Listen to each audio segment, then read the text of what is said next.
She tripped into his arms at the ball. His grandmother announced the engagement immediately. The candles were melting.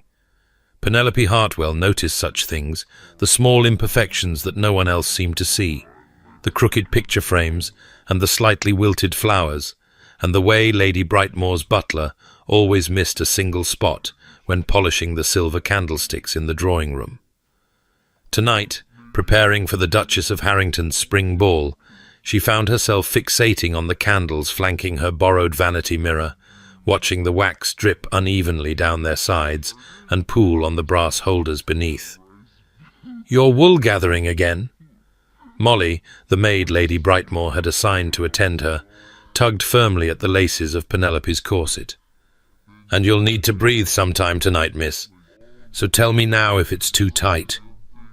"It's fine." Penelope drew an experimental breath. The corset compressed her ribs just enough to remind her of its presence, but she could still fill her lungs adequately. She would need that breath tonight for dancing, for laughing, for the endless stream of witty observations she would deploy like weapons against anyone who might look too closely at her. The green silk, then. Molly was already moving toward the wardrobe, where Penelope's modest collection of gowns hung like soldiers awaiting orders. "Lady Brightmore said the green brings out your eyes." "Lady Brightmore is very kind." Penelope watched her reflection in the mirror, the auburn hair that Molly was attempting to tame into something fashionable, the brown eyes that Lady Brightmore apparently thought needed bringing out, the freckles that no amount of powder could entirely conceal. "But the blue, I think. The green makes me look like I'm trying too hard." "Begging your pardon, miss, but isn't that rather the point? Of the season, I mean?" Penelope laughed despite herself. "The point, Molly, is to try extremely hard while appearing not to try at all. It's exhausting, really. Like being an actress in a play that never ends, except the audience is also performing, and everyone is simultaneously watching and being watched, and if you forget your lines for even a moment—" She caught herself. "The blue silk, please." Molly retrieved the gown without further comment, though her expression suggested she had opinions about young ladies who philosophized while their hair was still half-pinned. The blue silk was Penelope's finest dress, purchased with money her father had sent specifically for this purpose, and it represented something she tried not to think about too carefully. Hope. Not hope for love. Penelope had long ago dismissed such romantic notions as impractical. Her parents' marriage was comfortable and affectionate, built on mutual respect and shared goals, and she had always assumed she would find something similar. A partnership, an arrangement, a man who needed her family's money and could offer social position in return, who would treat her kindly enough and expect nothing more than a well-run household and presentable heirs. This was her third season, and her prospects were dimming. The first year, she had been a novelty, the pretty merchant's daughter with the quick wit and the refreshing lack of pretension. Men had danced with her, flirted with her, enjoyed her company at dinner parties. But when it came time for proposals, they had looked elsewhere. The second year, she had tried harder, softening her opinions, laughing at jokes that weren't funny, pretending interest in subjects that bored her senseless. Still nothing. Now, at 23, she was becoming something worse than unsuitable. She was becoming old news. "Hold still," Molly commanded, wrestling with a particularly stubborn curl. "Honestly, miss, your hair has a mind of its own." "It gets that from me." I'd noticed. The gown slid over her head in a whisper of silk, and Penelope felt herself transforming. This was the part she had learned to love. In a complicated way, the ritual of preparation, the deliberate construction of a version of herself designed to charm and disarm. The real Penelope Hartwell was uncertain, lonely, and increasingly desperate. The Penelope who would enter the Duchess of Harrington's ballroom tonight was confident, amusing, and entirely self-possessed. She adjusted the neckline of her gown, modest but not prudish, revealing just enough collarbone to be interesting, and examined her reflection critically. Her mother's pearls circled her throat. Her hair was finally cooperating, swept up and back with a few strategic curls, softening the severity. Her cheeks had enough natural colour that rouge would be excessive. "You look beautiful, miss." Molly's voice had softened. "If I may say so." "You may, and I thank you for it." Penelope smiled at the maid's reflection. "Even if we both know that beautiful is not quite what's required." "What is required, then?" Penelope considered the question. "Acceptable, appropriate. Unexceptional enough to be safe, but not so unexceptional as to be forgettable." She turned from the mirror. "I need to be exactly interesting enough that a man believes marrying me would be pleasant, but not so interesting that he worries I might embarrass him." "That sounds—" Molly paused, clearly searching for diplomacy. "Dispiriting?" "Yes." Penelope gathered her gloves and reticule. "But it is what it is, and I am what I am, and tonight I shall be charming and witty and perfectly calibrated for maximum marriageability. Wish me luck." "Luck, miss." Molly bobbed a curtsy. "And perhaps a bit of magic, too." "Magic," Penelope repeated, laughing as she swept toward the door. "In a London ballroom? One would have better odds finding a unicorn."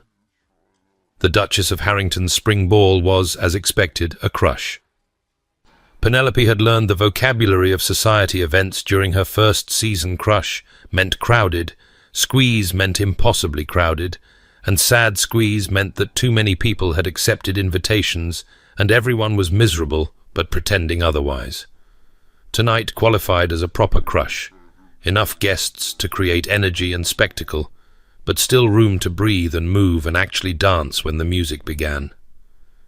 Lady Brightmoor had already been absorbed into a circle of her contemporaries, older women who gathered like generals planning campaigns and surveyed the younger generation with knowing eyes. She had performed the necessary introductions, reminded Penelope of which gentlemen were suitable and which were fortune hunters, and then released her charge into the wild with instructions to "be sensible, for heaven's sake, and don't say anything too clever." Penelope had been saying clever things since before she could walk, and she had no intention of stopping now. It was her only weapon in a battlefield where other women carried the heavy artillery of noble blood and impressive dowries. If she could not compete on those terms, she could at least be memorable. The ballroom itself was magnificent acres of polished floor, reflecting hundreds of candles, towering arrangements of hothouse flowers perfuming the air, an orchestra tuning their instruments on a raised dais at the far end.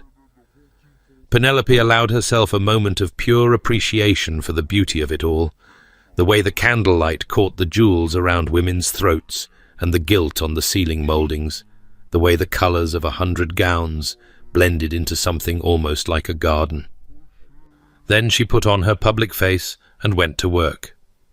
"Miss Hartwell." Lady Caroline Pembroke materialized at her elbow, all blonde ringlets and pale pink silk. "I had so hoped you would be here tonight. Did you hear about the Thornbury situation?" Penelope had not, which meant she was already behind on the evening's gossip.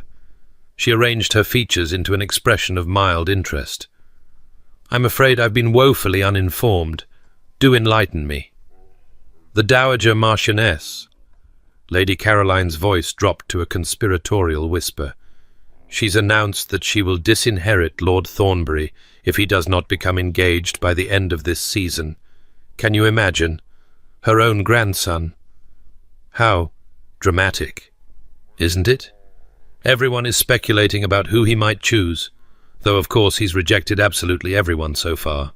Lady Anne Westbrook, Miss Elizabeth Fairchild, even the Duke of Montfort's daughter, and she's practically perfect." Lady Caroline sighed with theatrical distress. "They call him the Marble Marquis, you know, because he never shows any emotion at all. It's rather tragic, really." Penelope made an appropriate sound of sympathy while scanning the room. She had heard of Lord Sebastian Ashworth, Marquis of Thornbury. Everyone had heard of him. He was one of those figures who existed more as concept than person, a collection of rumors and assumptions rather than a flesh-and-blood man.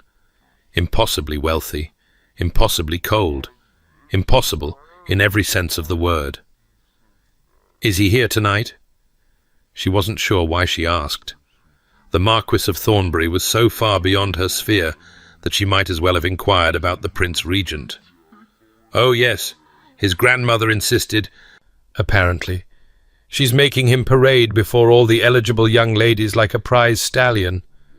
Lady Caroline giggled.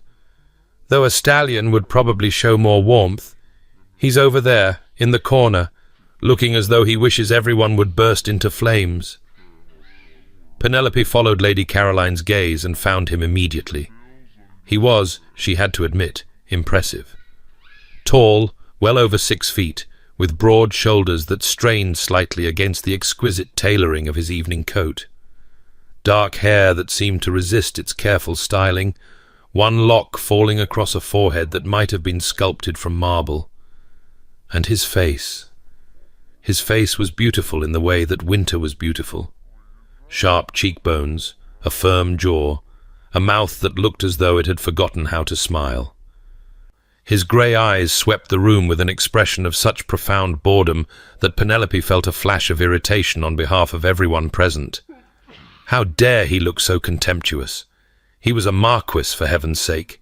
He had everything: wealth, title, power, a face that would make angels weep.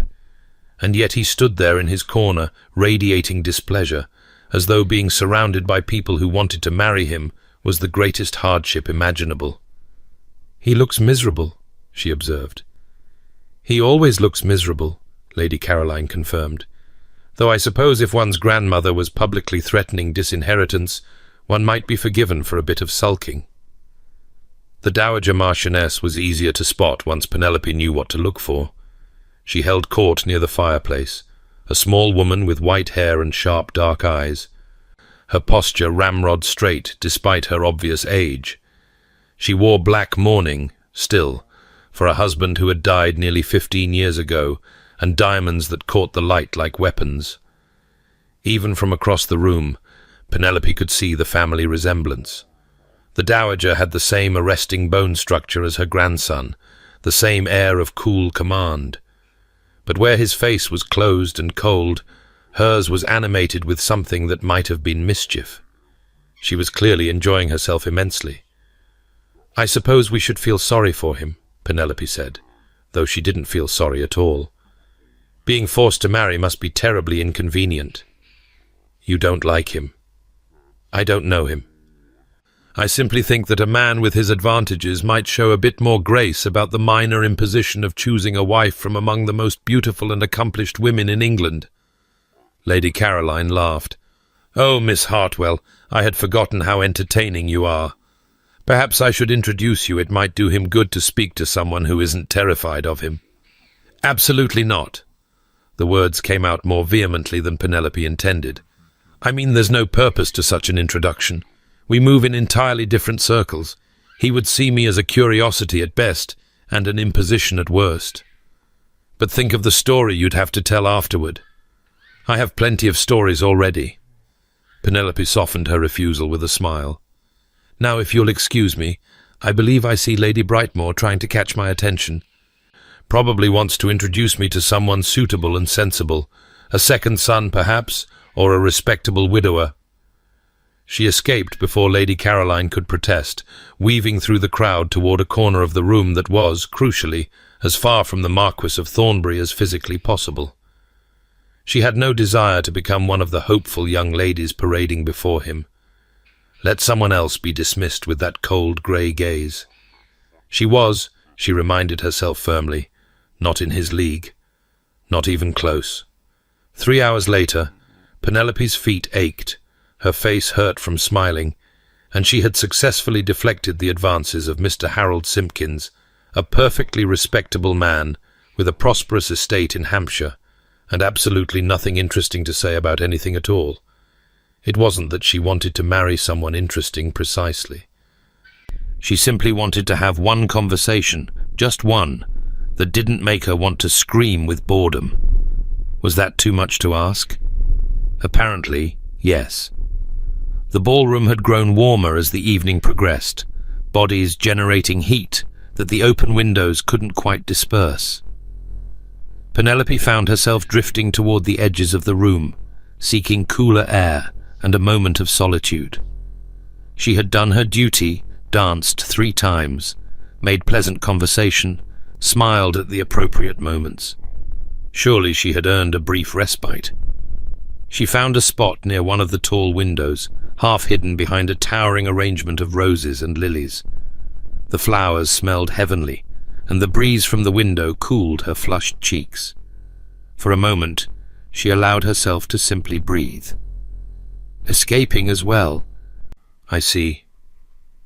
Penelope startled at the male voice and turned to find Mr. George Pemberton, a gentleman she had danced with earlier, standing much too close. His breath smelled of wine, and his smile had shifted from charming to something that made her instincts prickle with warning. "Simply catching my breath," she said lightly. "The room has grown rather warm." "Indeed it has." He moved closer. "Perhaps you would care to take a turn on the terrace. The night air is quite refreshing." "I think not, Mr. Pemberton. Lady Brightmoor would not approve of me stepping outside unchaperoned. Lady Brightmoor is occupied with her friends." His hand reached for her elbow. "And surely a woman of your background is not so concerned with propriety as all that." Penelope felt the familiar cold anger that accompanied such comments. The assumption that because her family was in trade, she must be less virtuous, less worthy of respect. She had encountered it before, though rarely so boldly. "A woman of my background," she said, her voice dropping to ice, "is precisely as concerned with propriety as any other. Perhaps more so, since people like you seem determined to test it." Mr. Pemberton's face darkened. "There's no need for that tone. There's every need." She stepped backward, putting distance between them. "Excuse me." She turned and walked away quickly, not caring if he thought her rude. Better to be rude than to be cornered on a terrace by a man who had clearly decided that merchants' daughters were fair game. Her heel caught on the hem of her gown. It happened so quickly she barely had time to register the lurch of her stomach as she pitched forward, arms pinwheeling helplessly, a completely undignified squeak escaping her throat. She was going to fall in the middle of the Duchess of Harrington's ballroom, in front of everyone. She was going to fall flat on her face and become a laughingstock. Strong arms caught her. She collided with a chest as solid as a wall, hands gripping her shoulders and steadying her before she could complete her ignominious descent to the floor. For a breathless moment, she was pressed against warm fabric and hard muscle, close enough to smell sandalwood and something darker, something that made her pulse stutter in a way that had nothing to do with the near fall. Then she looked up and met the cold grey eyes of the Marquis of Thornbury. Oh no, no, no, no. Of all the people in this ballroom, of all the chests she might have crashed into, why did it have to be his?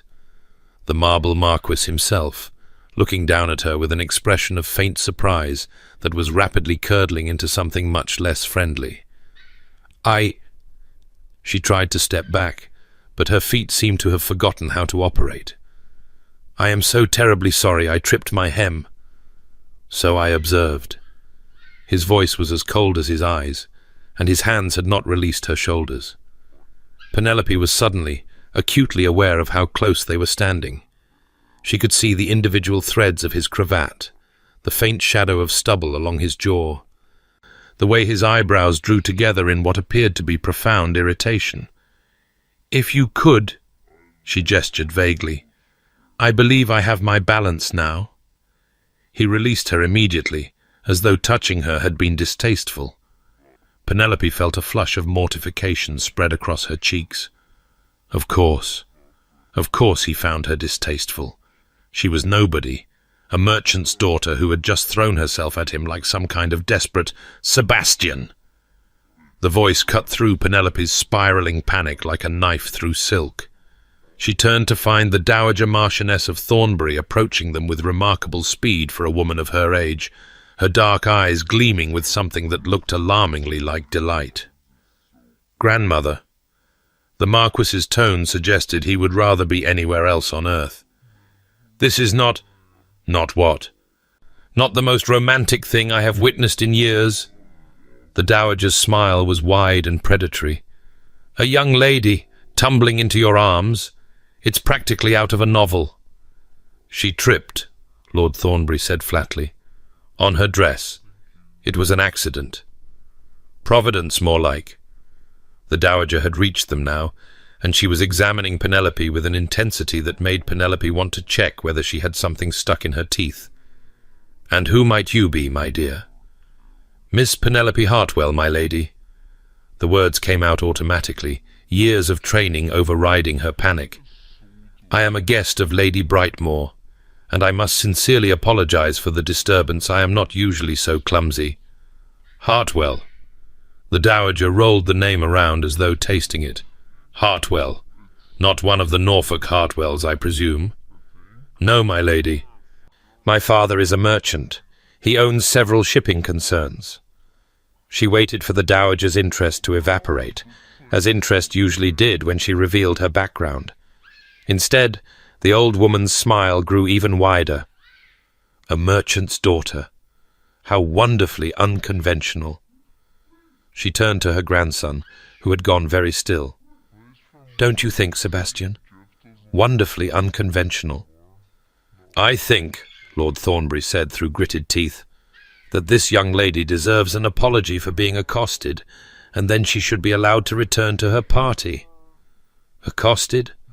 She fell into your arms, dear boy. There was nothing accosting about it." The dowager clapped her hands together once, sharply, and the sound seemed to carry across the entire ballroom.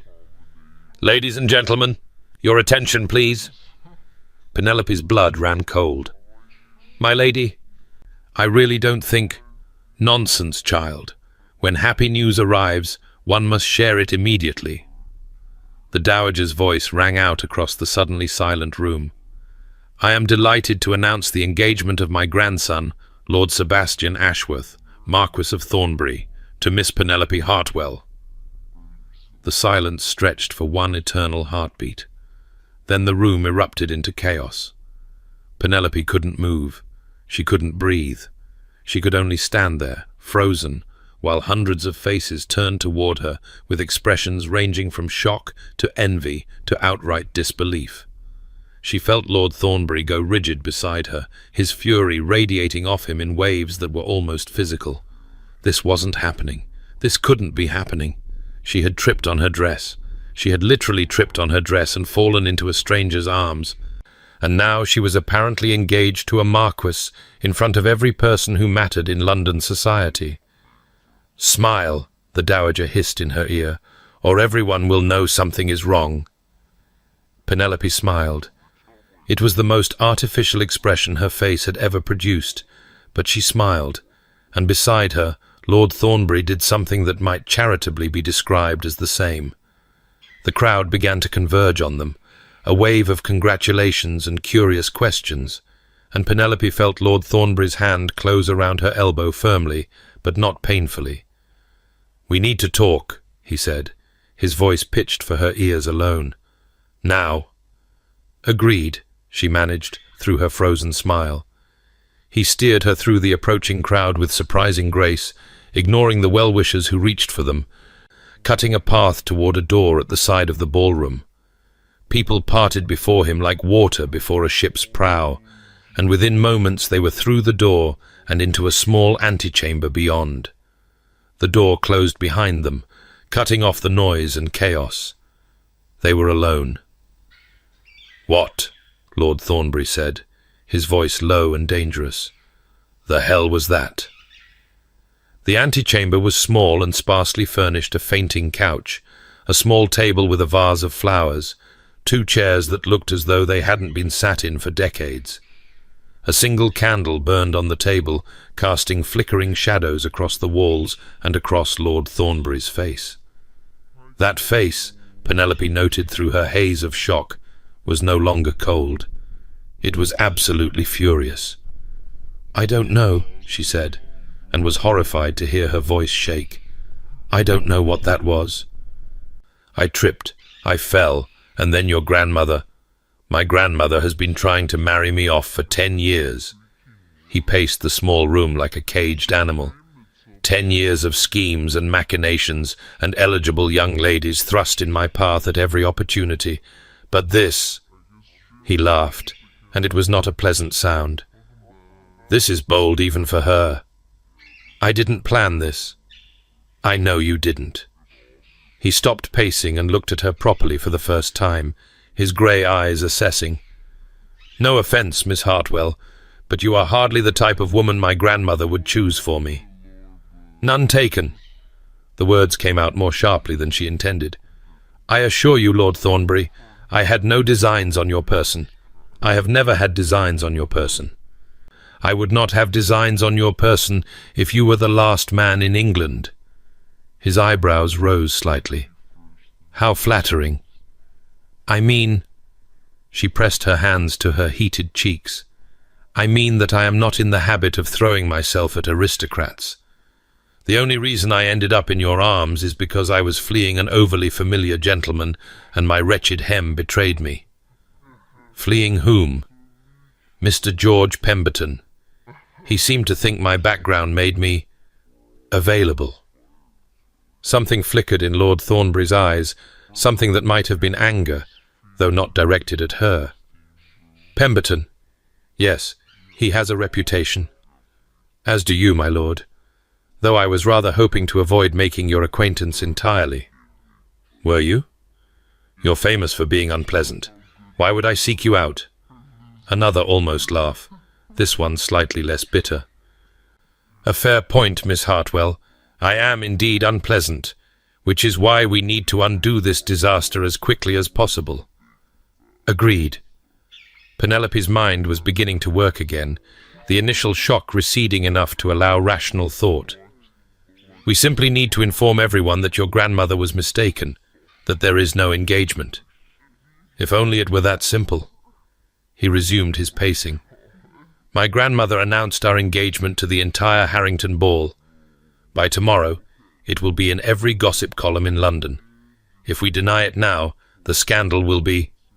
Bad for you? Yes, I understand. Penelope's voice hardened. You would be seen as a cad, toying with an innocent young woman's affections. How terrible for your reputation. I don't give a damn about my reputation. He stopped in front of her, close enough that she had to tilt her head back to meet his eyes. I'm thinking of yours, Miss Hartwell. If we deny this engagement, you will be the one who suffers. The whispers, the speculation about what exactly happened in that ballroom, a woman of your background cannot afford such scandal. The truth of it hit her like a slap. He was right. Of course he was right. A marquis could weather rumours, a merchant's daughter could not. If they announced now that the engagement was a misunderstanding, society would conclude that she had thrown herself at him, been rejected, and was now desperately trying to salvage her reputation. She would be ruined. Then what do you suggest? Her voice came out smaller than she intended. I don't know. He ran a hand through his hair, dislodging the carefully styled lock that had been falling across his forehead. I need to think. I need to speak to my grandmother and discover what exactly she thinks she's... The door opened. The Dowager Marchioness swept in with all the inevitability of a force of nature, her black skirts rustling, her diamond earrings swinging. She closed the door behind her with a decisive click and turned to face them with an expression of utter satisfaction. Ah, she said, I see you've retreated to strategize. How sensible of you both. Grandmother. Lord Thornbury's voice was tight with barely controlled anger. What have you done? What I have been trying to do for a decade, Sebastian. I have found you a bride. By announcing a false engagement to a complete stranger in front of half the ton. The best schemes require bold action. The Dowager settled herself in one of the dusty chairs as though she were taking a seat in her own drawing-room. And Miss Hartwell is not a complete stranger. She is the daughter of Thomas Hartwell, one of the wealthiest merchants in England. She has been sponsored this season by my old friend Lady Brightmore, who speaks of her with great affection, and she has, if I am not mistaken, a certain spark that has been notably absent from the young ladies you have so thoroughly rejected."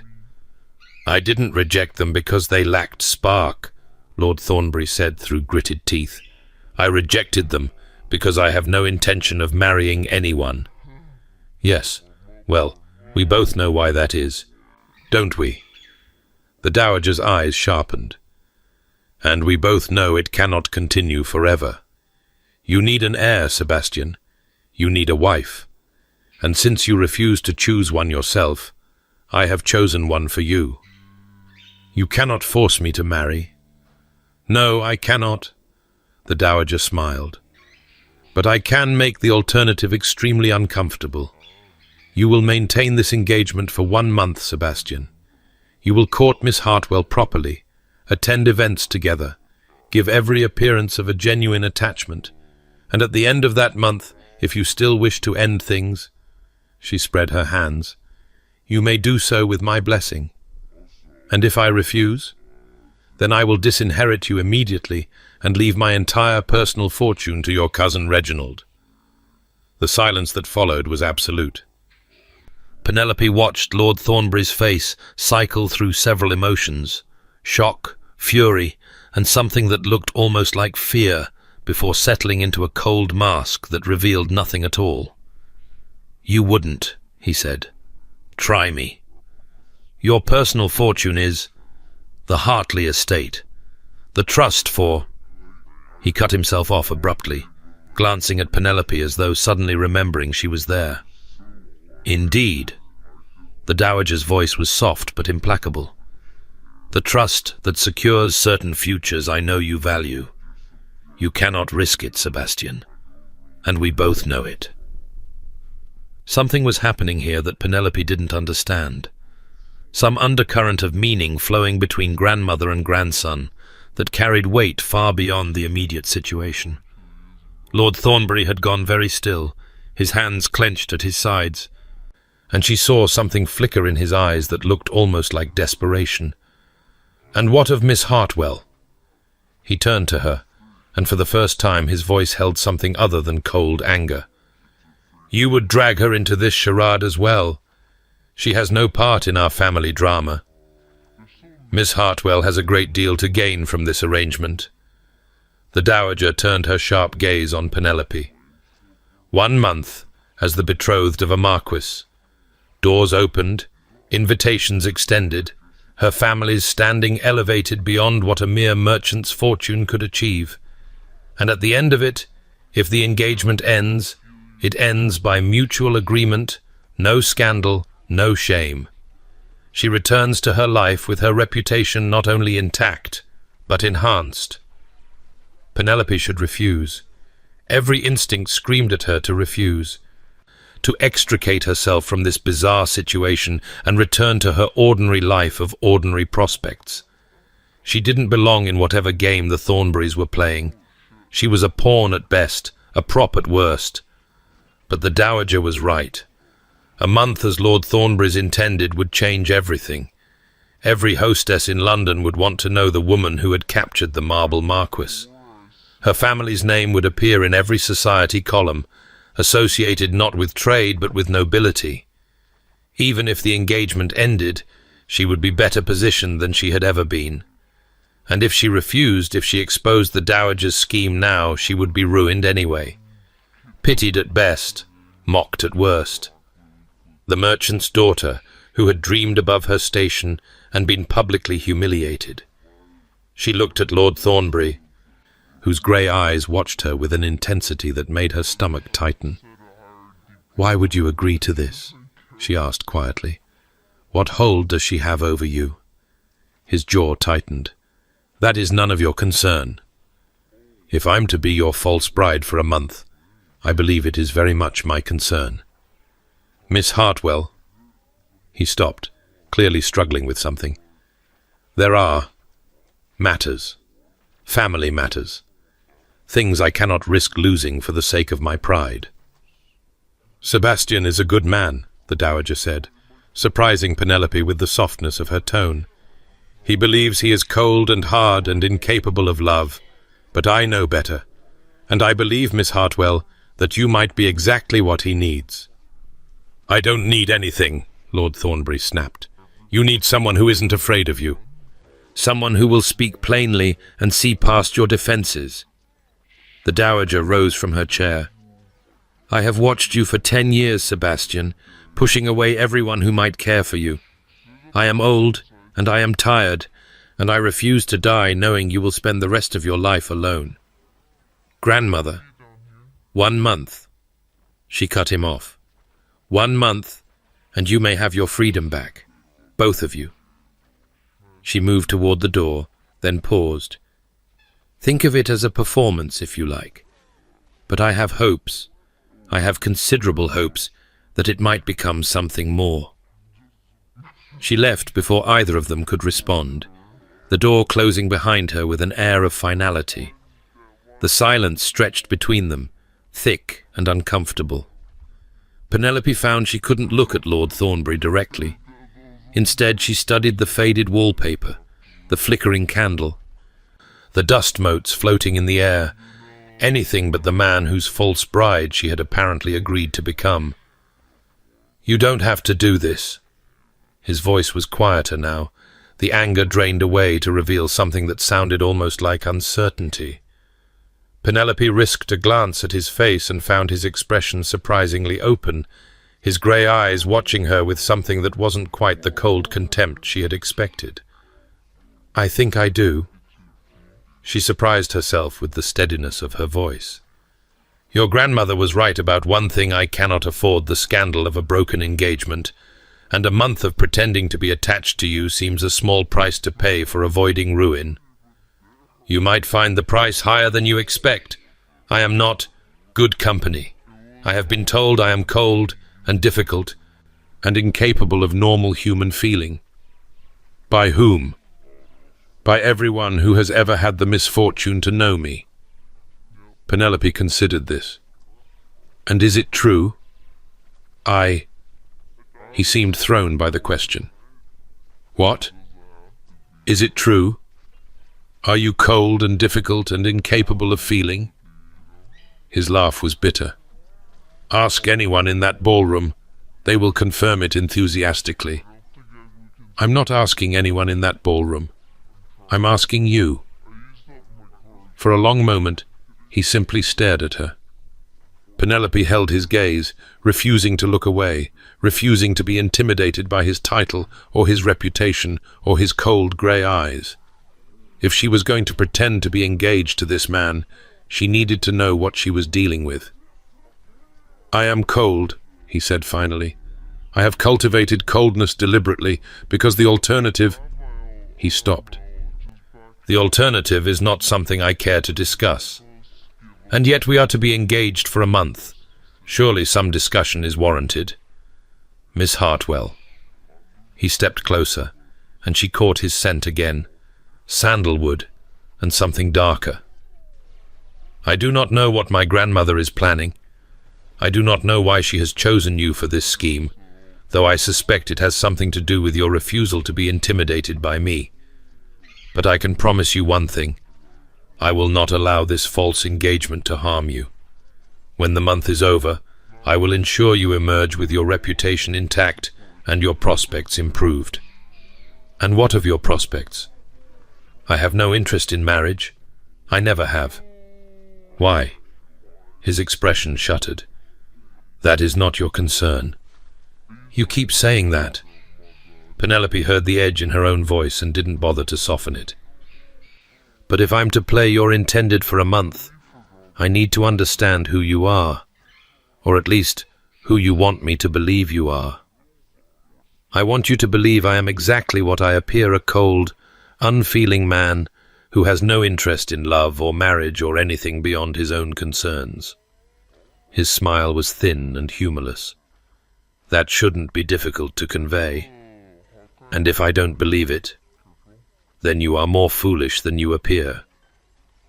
They stood there, barely a foot apart, the candlelight flickering between them. Penelope could feel the warmth radiating off his body, could see the pulse beating in his throat, could almost taste the tension in the air. He was lying. She didn't know how she knew it, but she knew it as certainly as she knew her own name. Beneath all that ice, something was burning, something hot and desperate and carefully, deliberately suppressed. 1 month, she said. 1 month. And then we part ways. The engagement ends by mutual agreement, as your grandmother said, and we return to our separate lives. Yes. And in the meantime She trailed off, uncertain. What, exactly?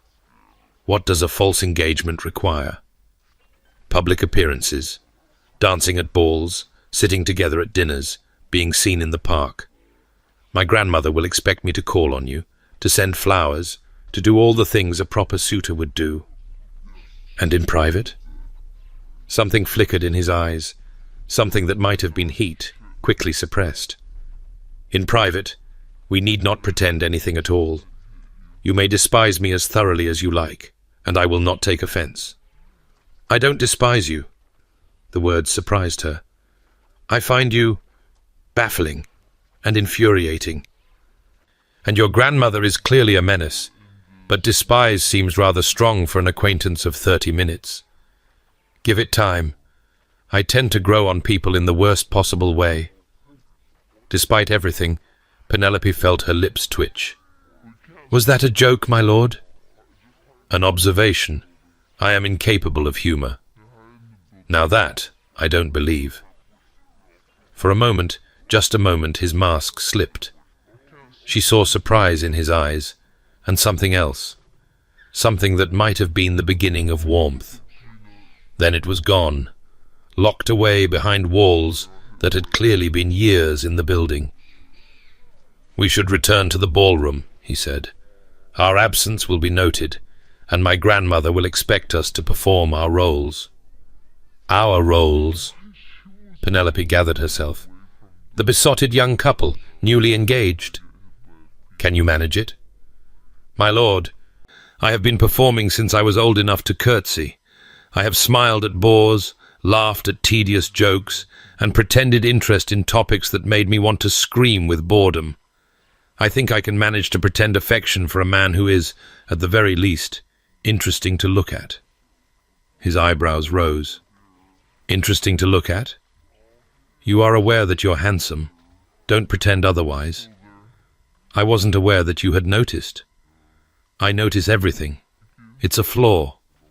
She smoothed her skirts, checked that her hair was still presentable, and lifted her chin. Shall we? He offered his arm. She took it, feeling the solid muscle beneath his sleeve, and tried not to think about how strange this was, how utterly, impossibly strange, to be walking arm in arm with a marquis she had met less than an hour ago, about to pretend to the world that they were in love. At the door he paused. Miss Hartwell? Yes? He looked down at her, and for just a moment she saw something unguarded in his eyes, something almost vulnerable. Thank you, he said, for not running away screaming. Most women would have. I'm not most women. No. His voice was soft. I'm beginning to see that. Then the mask was back, the walls rebuilt, and he opened the door onto the chaos of the ballroom beyond. They had 1 month. 1 month of pretending, of performing, of navigating the treacherous waters of London society as a supposedly engaged couple. Penelope had survived 3 seasons on wit and determination alone. She could survive this, she hoped. As they stepped into the crowd of well-wishers and curious onlookers, she felt Lord Thornbury's arm tighten slightly around hers. Whether it was for her benefit or his own, she couldn't tell. But somewhere beneath her anxiety and bewilderment, beneath the fear of exposure and the strangeness of her situation, she felt something else stirring. Curiosity. Who was this man, really? What was he hiding behind all that ice? What was the secret his grandmother held over him, and why did the mention of it make his eyes go dark with something that looked like pain? She had 1 month to find out. And despite everything, despite common sense and self-preservation, and the certainty that this could only end badly, Penelope found herself looking forward to it. The first week of their false engagement passed in a blur of social obligations that left Penelope simultaneously exhausted and exhilarated. She had underestimated what it meant to be attached to a marquis. Suddenly, every hostess in London wanted her at their events. Invitations arrived at Lady Brightmore's townhouse in stacks, each one more elaborately worded than the last. Lady Brightmore herself vacillated between triumph at her protégé's spectacular catch and deep suspicion that something was not quite right. "You tripped into his arms," she said for perhaps the 20th time, watching Penelope dress for yet another evening engagement. And his grandmother announced the engagement immediately, without consulting anyone, without a proper courtship. The dowager is unconventional. Penelope examined her reflection in the mirror, noting the shadows beginning to form under her eyes. 3 balls in 4 days would do that to a person. She saw an opportunity and seized it. "But do you even like the man? Lord Thornbury is not... He is not known for warmth, Penelope. They call him the Marble Marquis. Yes, I've heard." Penelope turned from the mirror with a smile that she hoped was convincing. "He is not as cold as people say. He simply keeps his feelings private." This was, she had discovered, actually true. In public, Lord Thornbury was exactly what his reputation suggested: distant, formal, responding to conversation with monosyllables and dismissing social pleasantries with barely concealed impatience. But in the small moments between performances, when they found themselves briefly alone, she had glimpsed something else entirely. He had called on her 3 times that week, as propriety demanded. The first visit had been awkward, stilted, both of them too aware of the servants listening and Lady Brightmore hovering nearby. But by the 3rd visit, they had developed a kind of rhythm. He would ask about her day. She would answer honestly, rather than with the pretty lies society preferred. He would offer some dry observation about the people they had encountered. She would laugh, surprised each time by his hidden wit. He was funny. That was the most shocking discovery. Beneath all that ice, Lord Sebastian Ashworth had a sense of humour as dark and sharp as a winter midnight. "You're smiling," Lady Brightmore observed. "You smile whenever his name is mentioned. I'm beginning to think this engagement might not be the disaster I feared." Penelope's smile faltered. She couldn't tell Lady Brightmore the truth that the engagement was a performance, a month-long charade designed to satisfy a meddling grandmother and protect both their reputations. Every smile, every blush, every appearance of growing attachment was carefully calculated, wasn't it? "We should leave soon," she said, avoiding the implied question. "Lord Thornbury is sending his carriage at 8. The Countess of Ashford's musicale was exactly the sort of event Penelope had always dreaded: an evening of amateur performances by young ladies desperate to display their accomplishments, accompanied by polite applause and barely concealed yawns. But tonight, with Lord Thornbury seated beside her, she found herself almost enjoying it. "That was meant to be Mozart," he murmured, as a particularly unfortunate soprano concluded her aria. "I believe Mozart would object." "Shh!" Penelope pressed her lips together to suppress a laugh. "She's trying her best. Her best is a crime against music. You're terrible. I'm honest. There's a difference." The next performer was marginally better, a young woman with genuine talent at the pianoforte, playing a Beethoven sonata with surprising sensitivity. Penelope watched Lord Thornbury's face as the music filled the room and saw something unexpected: genuine appreciation. His expression softened almost imperceptibly, the hard lines around his mouth easing. "You like music," she said quietly. "I like good music. There's little enough of it in these drawing rooms. Do you play?" He was silent for a moment. "I used to. My sister and I would play duets when we were young. She had real talent, not like these girls, performing for the marriage market. Real talent. It was the first time he had mentioned a sister. Penelope filed the information away carefully, sensing that she had been offered something rare. What happened to her? The softness vanished from his face. She died. I'm sorry. Don't be. It was a long time ago. But the way he said it, the careful flatness of his voice, the sudden tension in his shoulders, told her it wasn't long ago at all. Not emotionally. Whatever had happened to his sister, he was still carrying it. The performance ended, and polite applause scattered through the room. Lord Thornbury clapped mechanically, his expression once again a mask of aristocratic boredom. "Shall we take some air?" Penelope touched his arm lightly. "I find the room rather warm." He looked at her sharply, as though suspecting a trap. Then something in her expression seemed to reassure him. "Yes," he said, "air would be welcome." They made their way to the terrace, where a handful of other guests had gathered to escape the stuffiness of the drawing room. The night was cool and clear, stars visible despite the London haze, and Penelope breathed deeply of the fresh air. "You asked about her deliberately," Lord Thornbury said. "My sister. I asked because you mentioned her. I didn't mean to pry. Everyone pries. It's what society does. I'm not society.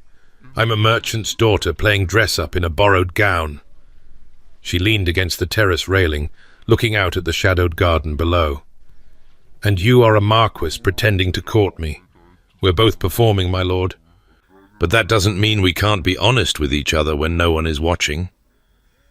He was silent for a long moment. When he spoke, his voice was low.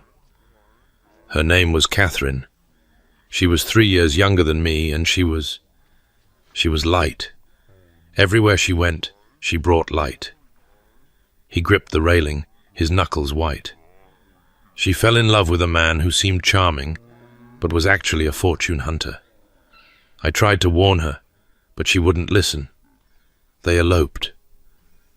Penelope waited, sensing there was more. He abandoned her within 6 months. She was pregnant, alone, and too proud to come home.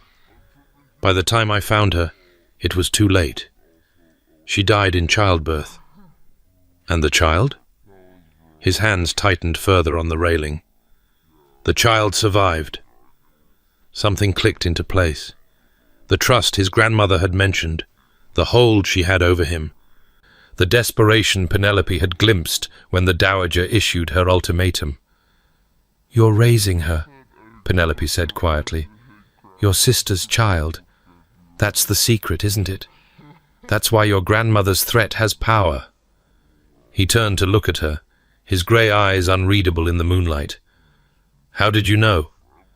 "You said she survived, present tense, and your grandmother mentioned a trust that you couldn't risk, a trust that secures certain futures." She shook her head. "You're protecting her. From scandal, from society's judgment. That's why you've refused to marry any wife would expect to know about a child in your household, and the truth would come out. The truth would destroy her." His voice was raw. "She's 4 years old, Miss Hartwell. 4 years old and already illegitimate in the eyes of the world. If society knew about her, she would be marked forever. No respectable school would take her, no decent family would receive her. She would be her mother's shame made flesh. So you keep her hidden, in the country, with a nurse who believes she's an orphaned, distant relation. I visit when I can, but it's never enough. It's never—" He stopped, his voice breaking slightly. "I failed Catherine. I won't fail her daughter." Penelope's heart ached with a pain that surprised her. This was not the cold, unfeeling man society believed him to be. This was a man who had built walls around himself to protect a child he loved, who had sacrificed his own happiness to shield an innocent girl from cruelty. "What's her name?" she asked softly. "Rose. Catherine named her Rose. Before the end. It's a beautiful name. She's a beautiful child." The ghost of a smile crossed his face. "She has her mother's eyes, and her mother's laugh.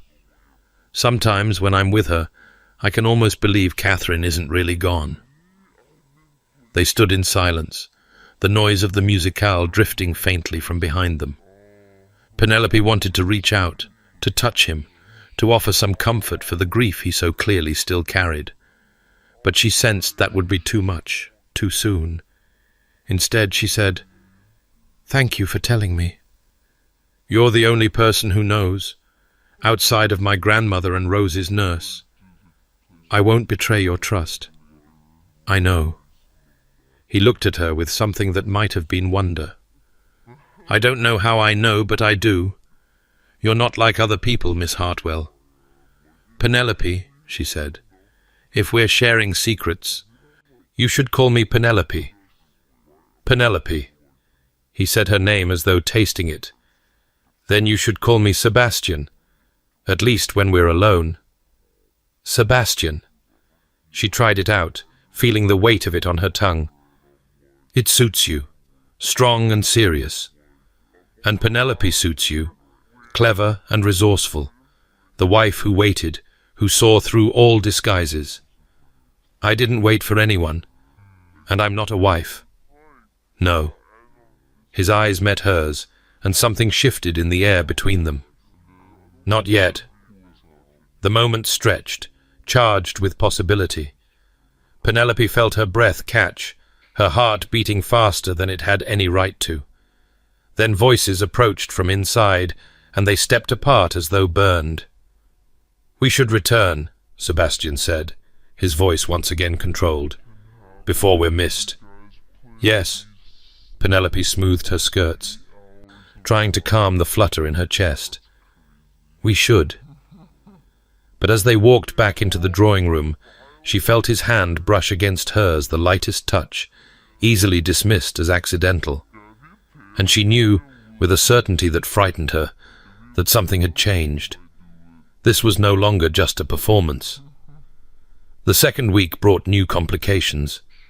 Lady Brightmore received a letter from Penelope's mother, full of excitement about the engagement and questions about when the family might meet their daughter's intended. Penelope had written home with carefully edited versions of events, emphasizing Lord Thornbury's title and respectability, while glossing over the rather irregular circumstances of their betrothal. Now she sat at her writing desk, trying to compose a response that was neither outright lies nor damaging truths. "You look troubled," Sebastian observed. He had called again, ostensibly to take her for a drive in the park. Lady Brightmore had retreated to give them privacy, though Penelope suspected she was listening at the door. "My mother wants to visit London, to meet you and begin planning the wedding." "Ah." "Yes." "Ah." Penelope set down her pen. "How does one explain to one's mother that the engagement is temporary? That there will be no wedding? That her daughter has spent the past fortnight lying to everyone she knows? One doesn't explain." Sebastian moved to stand beside her chair, close enough that she could feel the warmth of him. "One postpones. Families are complicated. She will understand if you tell her the timing isn't right. The timing will never be right for the truth.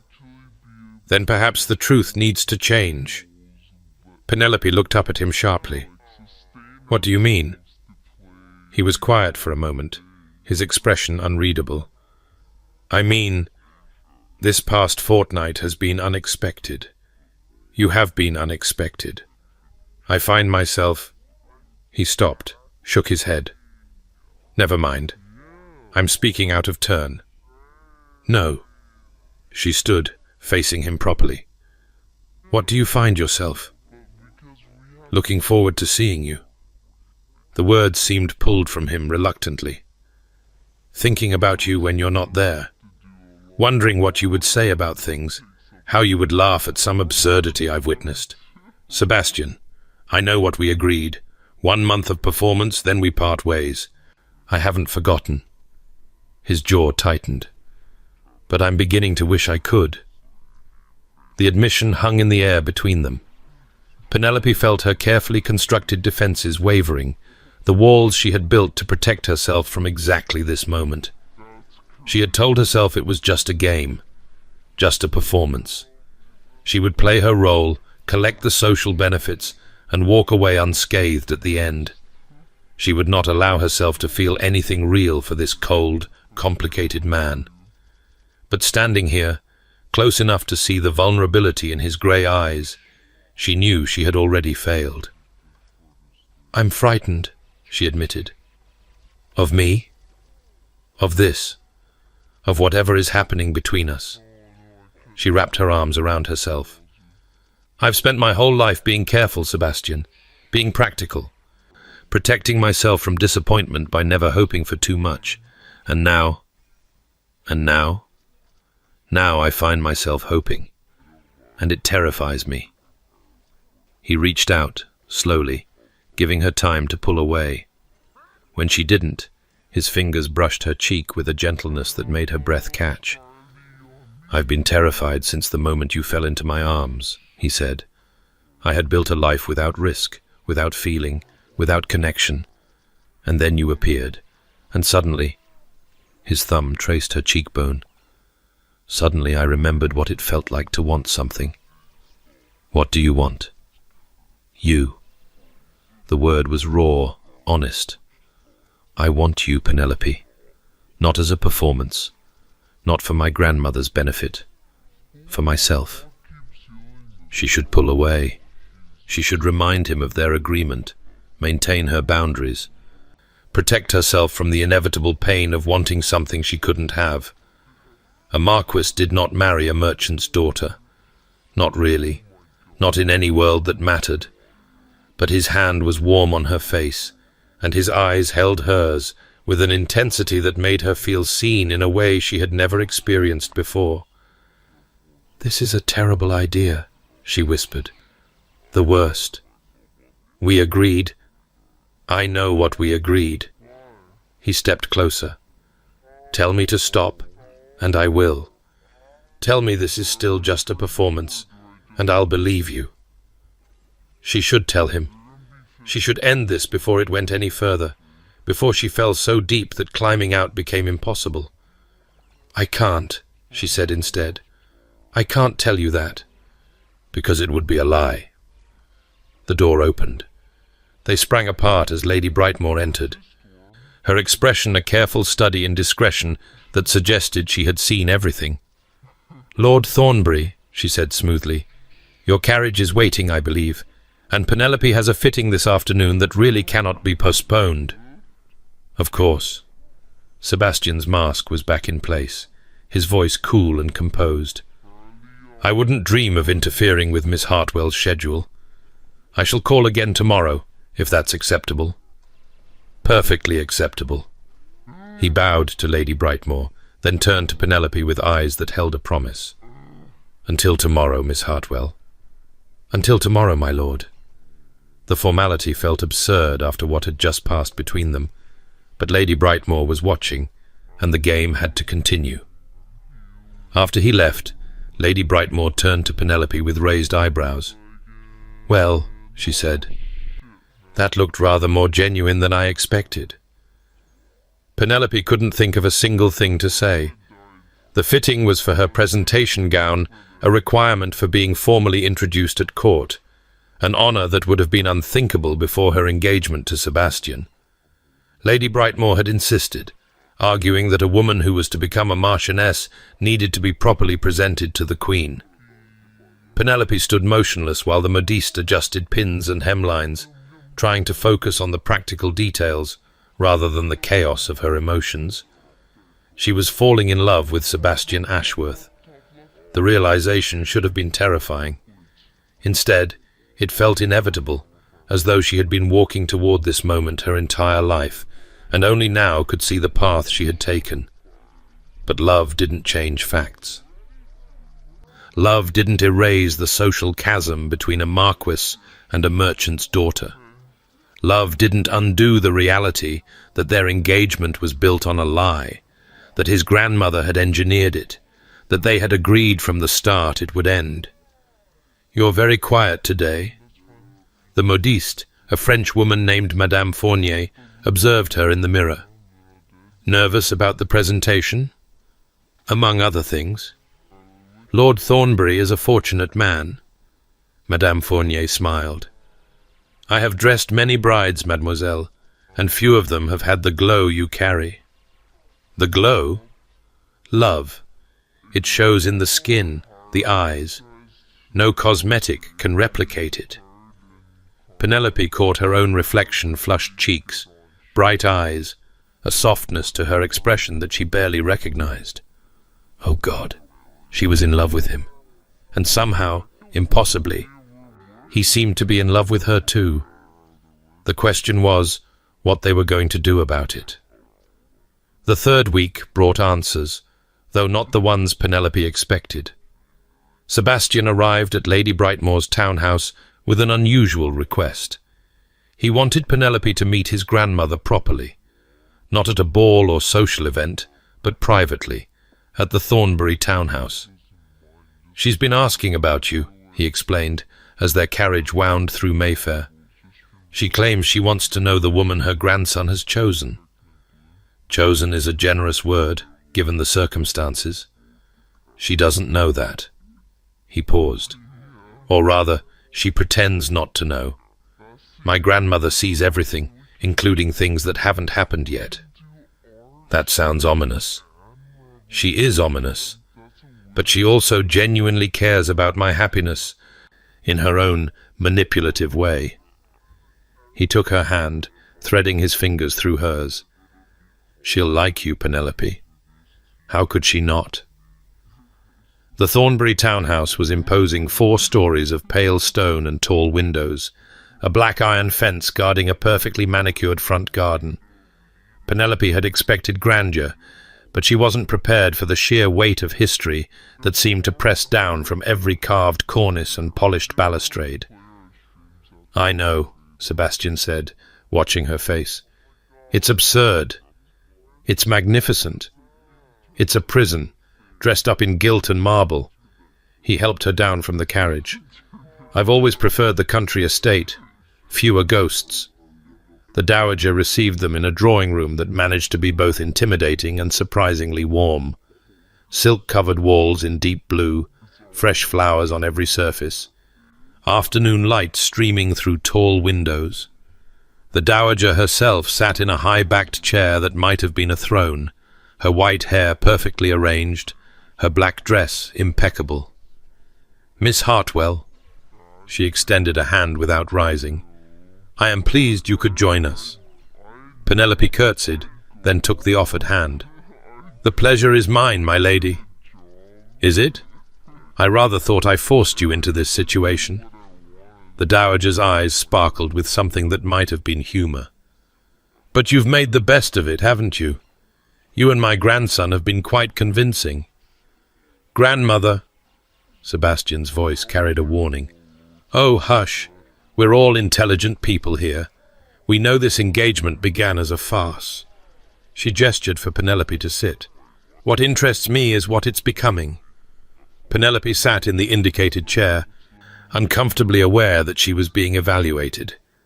The dowager's gaze was sharp, missing nothing the way Penelope's hands folded in her lap, the slight flush on her cheeks, the quick glance she couldn't help casting toward Sebastian.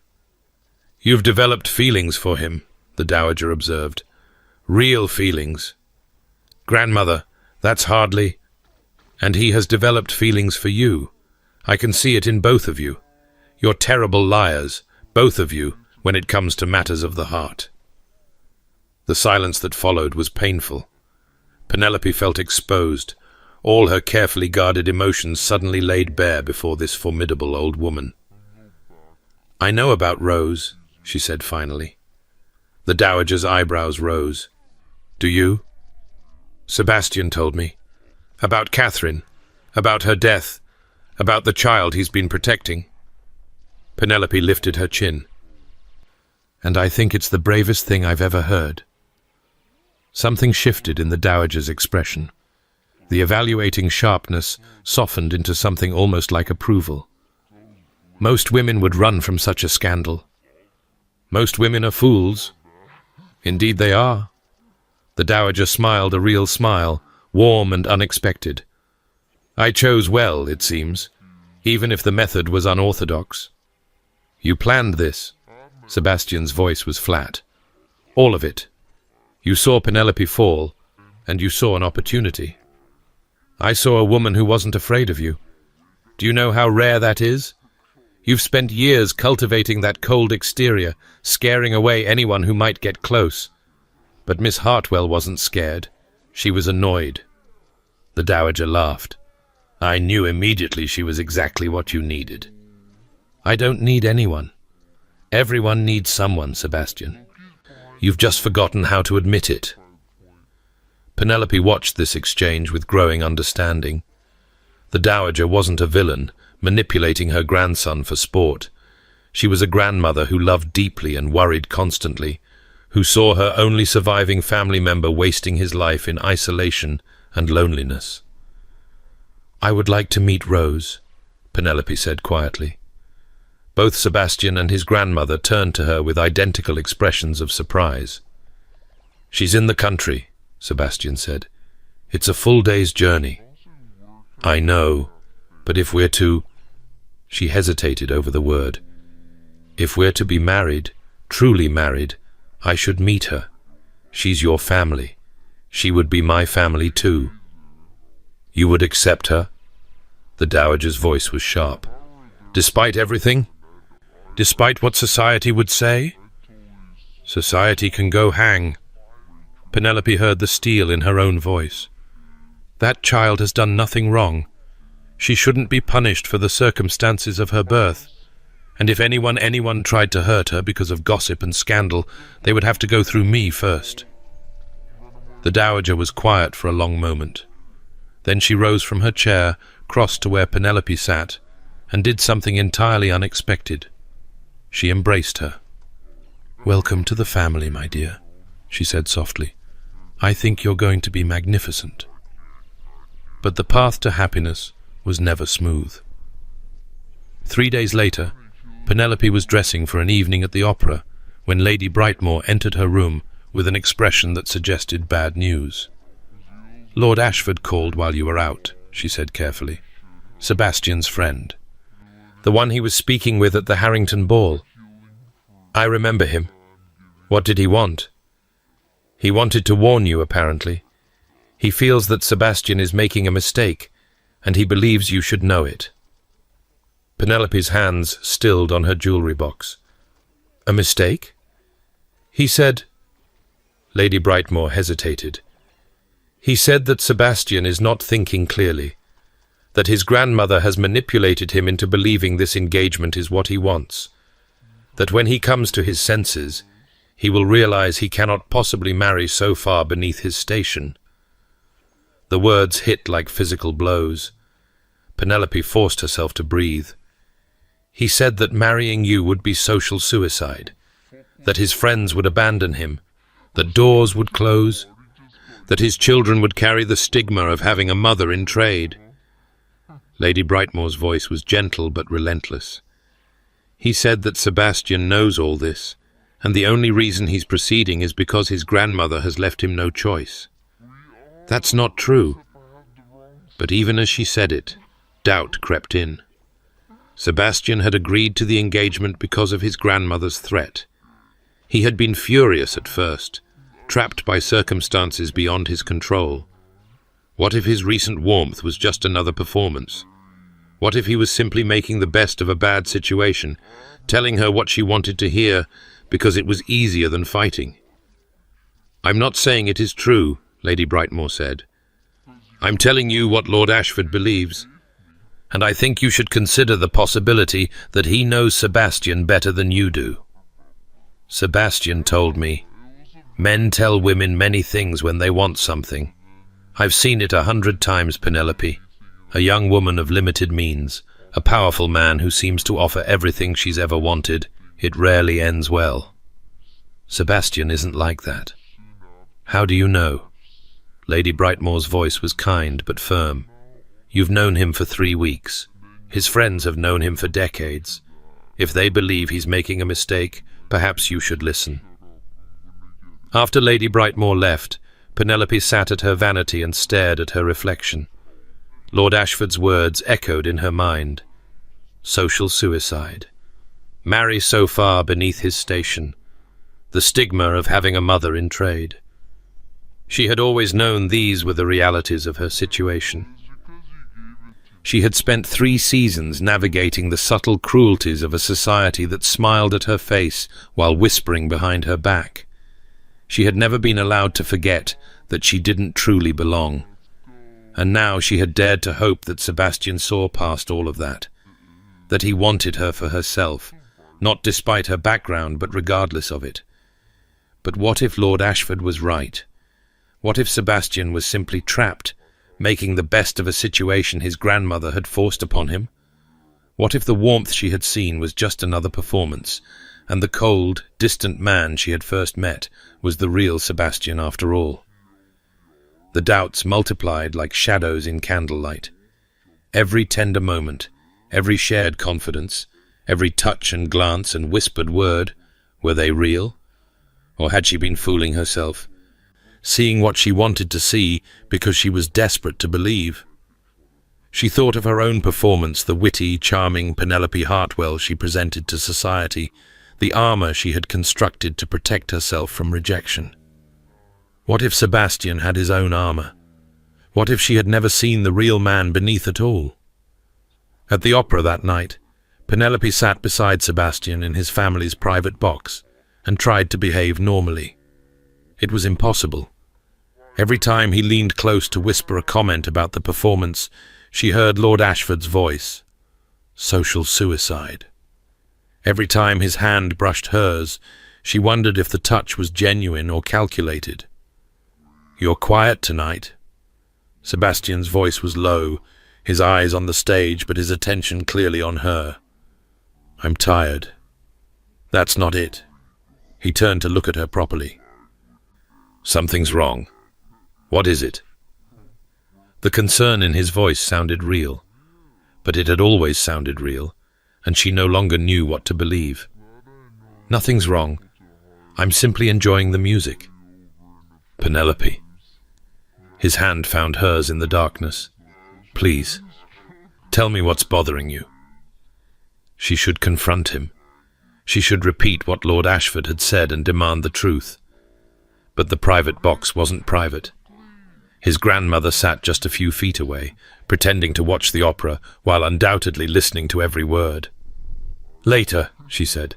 "We'll talk later." The rest of the evening was torture.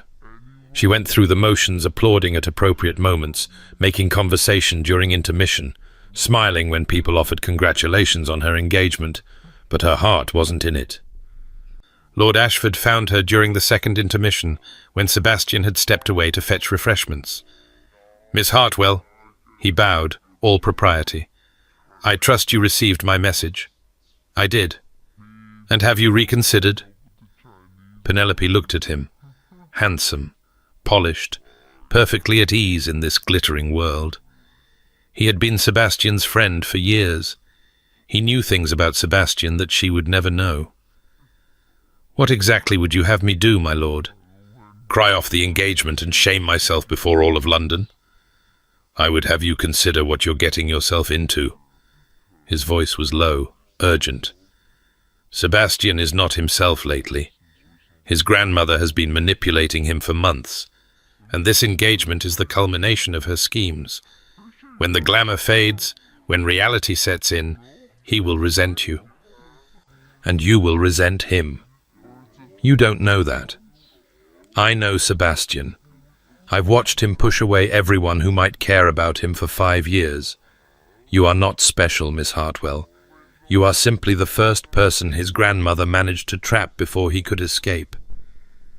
The words cut deep because they echoed her own fears. She had wondered the same things, late at night when doubt crept in. What made her special? Why would Sebastian choose her when he had rejected so many others? The only answer that made sense was that he hadn't chosen her at all. He had been forced. "I appreciate your concern," she said stiffly, "but I believe I know Lord Thornbury better than you give me credit for." "Do you?" Lord Ashford smiled, and it wasn't kind. "Do you know about his sister's child? About the scandal he's been hiding for 4 years?" Penelope froze. I'll take that as a yes. "So you know, then, that any woman who marries him inherits that scandal, that any children you bear him will grow up in the shadow of illegitimacy, that society will never fully accept you, not because of your own background, but because of his. Rose is an innocent child. Rose is a burden he's chosen to carry, a noble burden, perhaps, but a burden nonetheless. And you will carry it too, if you proceed with this marriage." Lord Ashford stepped closer. "Is that what you want, Miss Hartwell? A lifetime of scandal and whispers? A husband who married you because his grandmother gave him no choice?" Sebastian returned before Penelope could respond, carrying 2 glasses of champagne. He stopped when he saw Lord Ashford, his expression darkening. "William." "Sebastian." Lord Ashford nodded coolly. "I was just congratulating Miss Hartwell on her good fortune." "Were you?" "Indeed. She's secured quite a prize, though I wonder if she fully understands what comes with it." The tension between them was palpable. Penelope felt suddenly that she was watching something she wasn't meant to see, a history of friendship and betrayal, of wounds that had never properly healed. "I think Miss Hartwell understands perfectly well," Sebastian said. His voice was ice. "And I think you should leave before you say something you regret." "I've already said it." Lord Ashford met Sebastian's eyes without flinching.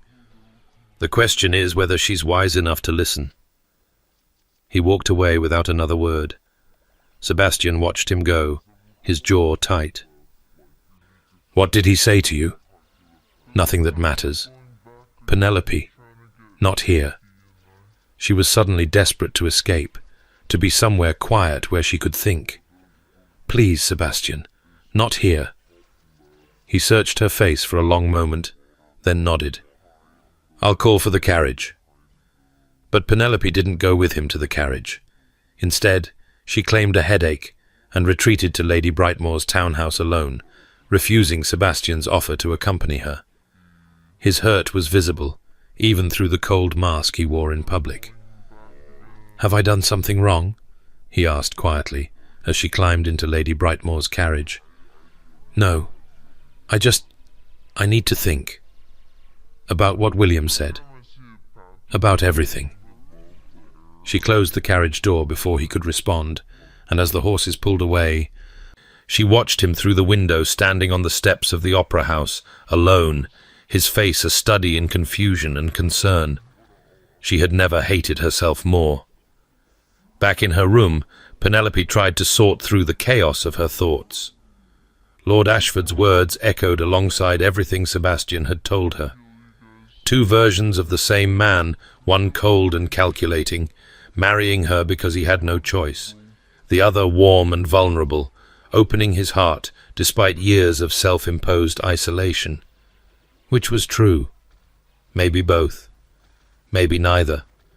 Maybe people were more complicated than any simple story could capture. She thought about her own history of performance, of putting on masks to protect herself from rejection. She had always assumed that if someone saw the real her, the scared, lonely, desperate her, they would turn away. So she had hidden behind wit and charm, keeping everyone at arm's length. But Sebastian had seen through it. He had said so himself. "You're not like other people." He had recognized her armor because he wore armor of his own. And wasn't that exactly what Lord Ashford had described? A man who pushed everyone away, who refused to let anyone close? The difference was in the interpretation. Lord Ashford saw coldness as Sebastian's true nature. Penelope had come to believe it was a defense mechanism, a way of protecting himself from more pain. But what if she was wrong? What if she had seen what she wanted to see because the alternative was too painful to contemplate? She sat at her writing desk and pulled out a sheet of paper. Then she set it aside, unused. What was there to write? Who could she ask for guidance? The only person who might know the truth was Sebastian himself, and she wasn't brave enough to ask him. The next morning brought a letter, not from Sebastian, from his grandmother. The dowager's handwriting was elegant and precise, and her message was characteristically direct. Miss Hartwell, I am aware that Lord Ashford spoke to you last evening. I am equally aware of what he likely said, as he has expressed similar sentiments to me on multiple occasions. William Ashford has been Sebastian's friend since childhood, and he believes he is acting in Sebastian's best interests. He is wrong.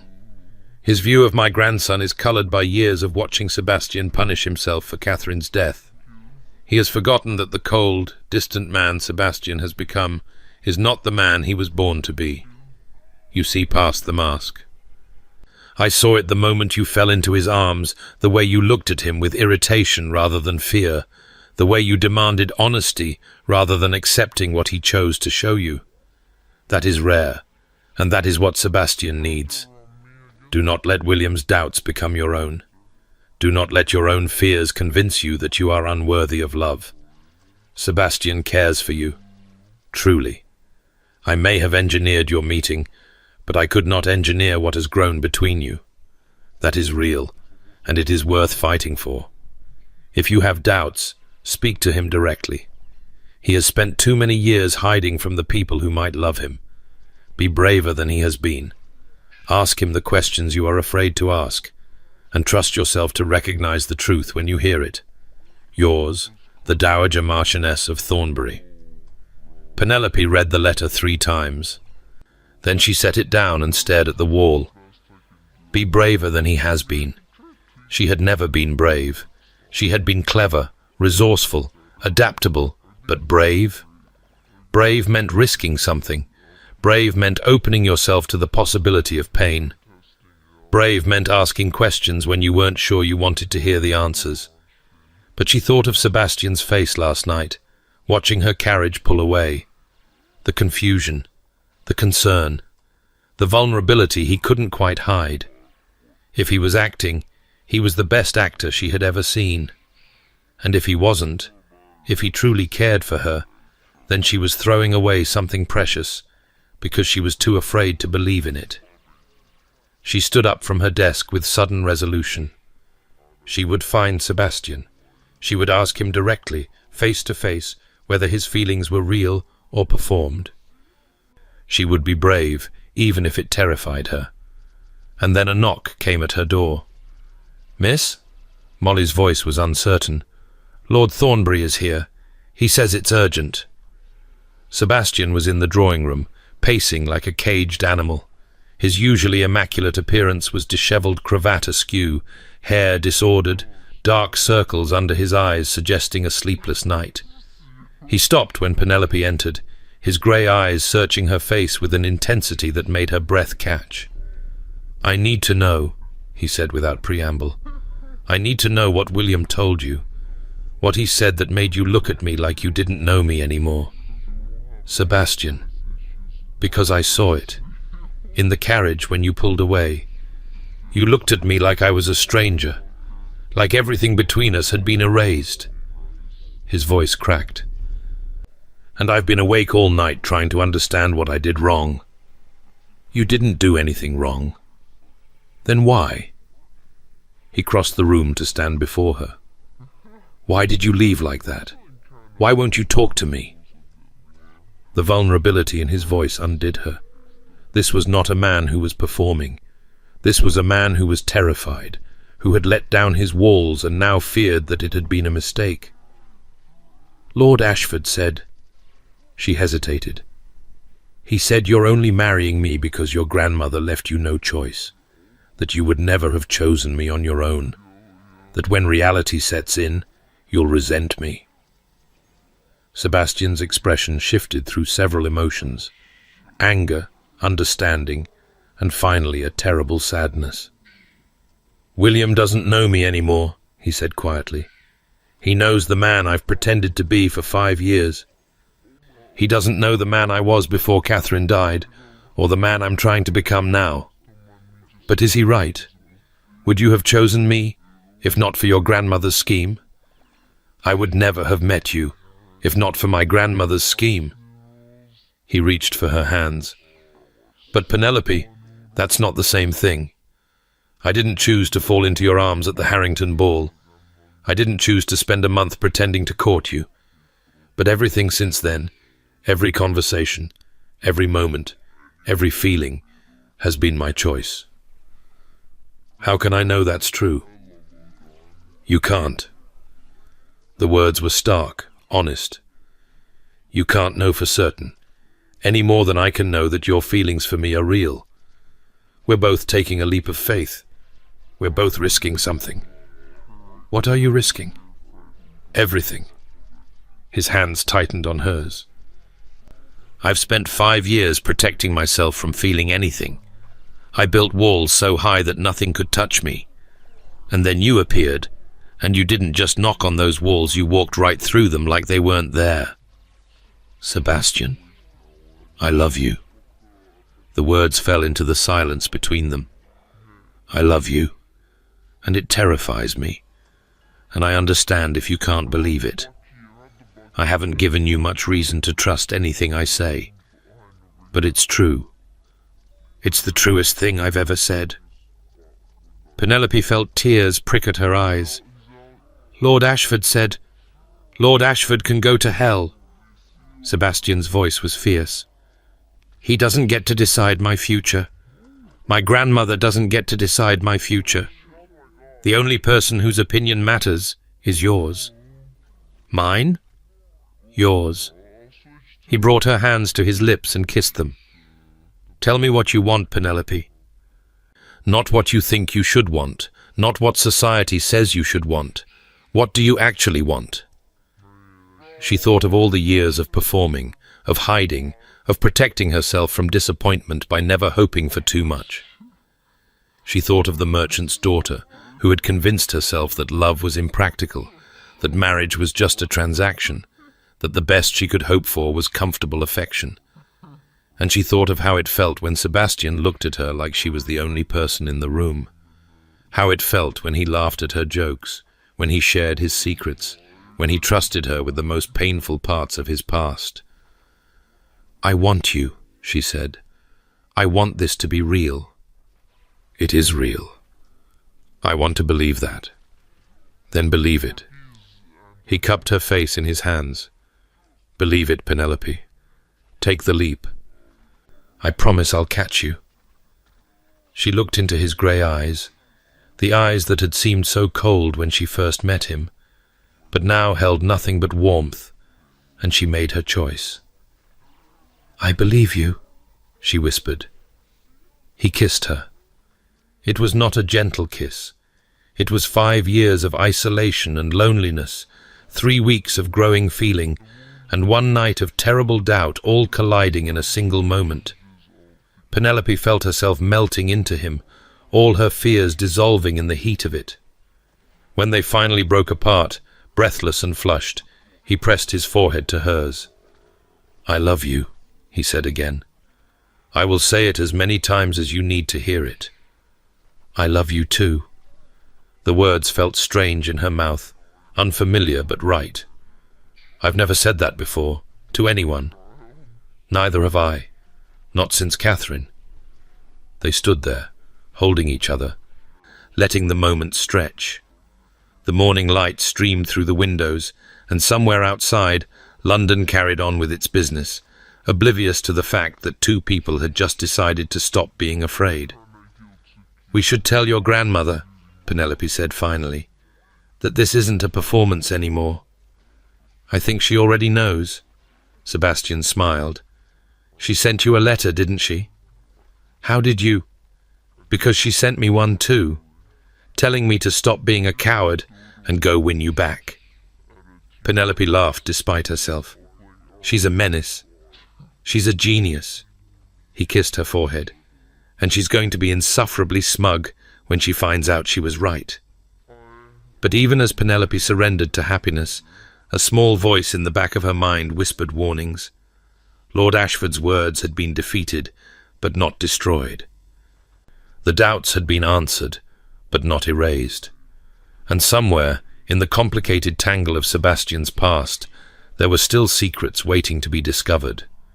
The Dowager's letter had told her to be brave, to ask questions, to trust herself. But some questions had answers that changed everything. That evening, as Penelope prepared for another ball, she found herself thinking about Catherine's daughter, little Rose, hidden away in the country, protected from scandal by Sebastian's silence. She would be part of Rose's life now. She had accepted that, even welcomed it. But she realized she knew almost nothing about the child beyond her name and age. She had never seen her portrait. She had never heard Sebastian speak of her daily life, her personality, her needs. Tomorrow, she decided, she would ask. Tomorrow, she would learn everything there was to know about the little girl who would become her stepdaughter.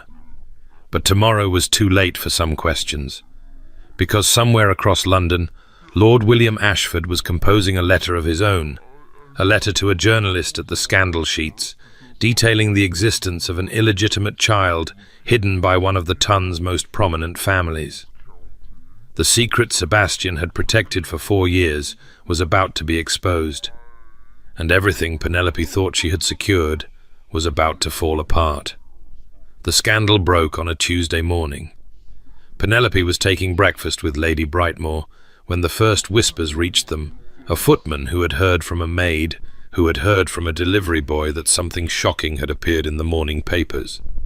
Lady Brightmore sent for copies immediately, and within the hour, the full extent of the disaster became clear. The story was everywhere. Every gossip sheet, every scandal rag, every publication that thrived on the misfortunes of the powerful. The details were lurid and largely accurate.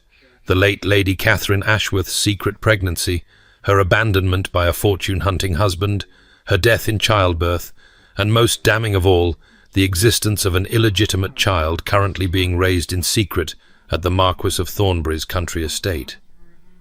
The articles didn't name Lord Ashford as their source, but Penelope knew. She knew with a cold certainty that settled in her chest like a stone. He had warned her.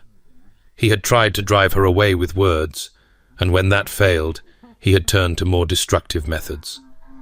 "This is catastrophic," Lady Brightmore said, setting down the paper with trembling hands. "Absolutely catastrophic. The child's existence was supposed to remain secret. It was never going to remain secret forever." Penelope's voice was surprisingly steady. "Secrets like this always come out eventually. But the timing, just as your engagement was becoming real..." Lady Brightmore shook her head. "This will change everything, Penelope. Society will never accept this child, and any woman who marries Lord Thornbury will be tainted by association." "I know. You could withdraw. The engagement was announced under irregular circumstances. No one would blame you for reconsidering in light of this scandal." Penelope looked at her sponsor with something approaching pity. Lady Brightmore meant well. She had spent her life navigating the treacherous waters of society, learning to bend with every shifting current. She couldn't imagine choosing scandal over safety. "I'm not withdrawing," Penelope said. "Sebastian needs me now more than ever." "Penelope, he's been protecting that child for 4 years. He's sacrificed everything, his reputation, his chance at happiness, his own peace of mind to keep her safe. And now someone has betrayed him in the worst possible way." She stood, reaching for her shawl. "I need to go to him." "You'll be seen. You'll be associated with the scandal." "I'm already associated with it. I'm his betrothed." She met Lady Brightmore's eyes. "And I intend to remain so." The Thornbury townhouse was under siege. Carriages lined the street, some carrying concerned friends, others carrying curious gossips, eager for a glimpse of the disgraced Marquis. Penelope's arrival caused a flurry of whispers and pointed stares, but she walked through them with her head held high. The butler admitted her immediately, his professional composure cracking just slightly around the edges. "Miss Hartwell, Lord Thornbury is in his study. He asked not to be disturbed, but I believe he would make an exception for you." "And the Dowager Marchioness?" "In her chambers. She has been unwell since the news broke." Penelope found Sebastian exactly where the butler had indicated, standing at the window of his study with his back to the door. He didn't turn when she entered. "I told Wilson I wasn't receiving visitors." "I'm not a visitor. I'm your betrothed." He turned then, and she saw the devastation on his face. His eyes were red-rimmed, his jaw shadowed with stubble, his entire bearing that of a man who had just watched his world collapse. "You shouldn't be here," he said. "You should be at Lady Brightmoor's, composing a letter to end our engagement. Something dignified but firm. You could blame my grandmother's manipulation. No one would fault you for it." "I'm not ending our engagement." "Penelope," his voice cracked, "you don't understand. This changes everything. Rose's existence is public knowledge now. Any woman who marries me inherits that scandal. Any children we have will be raised alongside an illegitimate cousin who will never be fully accepted. Your family's reputation, your future, everything you've worked for, can go hang." She crossed the room to stand before him. "I told your grandmother the same thing, and I meant it. I don't care about scandal. I don't care about what society thinks. I care about you, and I care about that little girl who is probably terrified right now because she doesn't understand why her world is falling apart." Sebastian stared at her as though she were speaking a foreign language. "You would stay? Even now? Did you think I wouldn't? I thought—" He swallowed hard. "Everyone leaves. Eventually. When things get difficult, when the cost becomes too high, everyone leaves."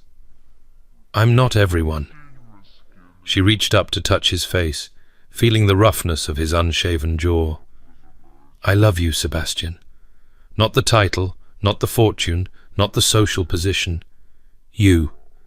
And loving someone means staying when things are hard." He pulled her into his arms with a desperation that stole her breath. She felt him shaking, felt the wetness of tears against her hair, and she held him while the walls he had rebuilt overnight came crumbling down again. "I'm so sorry," he said into her hair. "I never wanted to drag you into this. I should have told you sooner, given you the chance to leave before. You told me when it mattered. You trusted me with your secrets. That's all I needed." They stood there for a long moment, drawing strength from each other. Then Sebastian pulled back, his expression hardening into something like determination. "I know who did this. Lord Ashford." "Yes." The word was clipped, cold. "William has been warning me against this engagement since the beginning. When words failed, he apparently decided to take more drastic action." "What will you do?" "Confront him. Demand an explanation. And then—" He stopped, his hands clenching at his sides. "I don't know. I've known William since we were children. He was the closest thing I had to a brother, and he's betrayed me in a way I can barely comprehend. He thought he was protecting you. By destroying Rose's chance at a normal life, by exposing a 4-year-old child to the cruelty of society's judgment." Sebastian's voice rose. "There is no protection in what he's done. There is only destruction." Penelope didn't argue. Lord Ashford's actions were indefensible, regardless of his motivations. Whatever friendship had once existed between him and Sebastian was over now, shattered beyond any hope of repair. "What about Rose?" she asked. "Does she know?" "I've sent word to her nurse, warning them to keep her inside and away from any visitors. But she'll find out eventually. She'll grow up knowing that her existence is a scandal, that her mother died in shame, that her uncle has spent years hiding her like a dirty secret. You weren't hiding her like a dirty secret. You were protecting her. Was I? Or was I just delaying the inevitable? He turned back to the window, staring out at the carriages still lining the street. Perhaps William was right about one thing. I should have faced this scandal years ago. I should have brought Rose into my household openly, defied society's judgment, let the whispers run their course. Instead, I hid her away and pretended that silence could protect her forever. You did what you thought was best. I did what was easiest. His voice was bitter. There's a difference. The Dowager Marchioness summoned them both to her chambers that afternoon. She looked smaller than Penelope had ever seen her, fragile somehow, despite the iron will that had always defined her. She was propped up against pillows in an enormous bed, her white hair loose around her shoulders, her face pale and drawn. "Sit," she commanded, gesturing to the chairs that had been arranged beside her bed. "Both of you. We have much to discuss." They sat.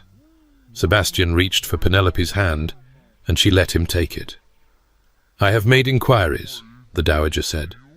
The story was planted by William Ashford. He approached the journalists directly, providing documents and details that could only have come from someone with intimate knowledge of our family. "I know," Sebastian said flatly. "What you may not know is his reasoning. He came to see me last week, after Penelope fled the opera. He was concerned, genuinely concerned. I believe that you were making a decision you would regret. He thought that if the scandal broke now, before the wedding, Penelope would have cause to withdraw, and you would be freed from what he saw as a trap." "A trap?" Sebastian's laugh was hollow. "He thought he was saving me from a trap." He was wrong, obviously, but his intentions were not entirely malicious. He truly believes that your attachment to Miss Hartwell is a product of my manipulation, and that once the romance faded, you would come to resent her. His intentions are irrelevant. His actions have destroyed any chance Rose had at a normal life. Perhaps. The Dowager's eyes were sharp, despite her obvious fatigue. Or perhaps they have given her something better. Sebastian frowned. "What do you mean?" "I mean that Rose has been hiding in shadows for 4 years. She has been raised by a nurse who loves her, but who is not family. She has seen her uncle only in stolen visits, always with the understanding that their relationship must remain secret. That is not a normal life, Sebastian. That is a half-life, defined by shame and concealment. It was the best I could do. It was the safest option, not the best one." The Dowager reached out to touch her grandson's hand. "You were so frightened of failing her the way you failed Catherine.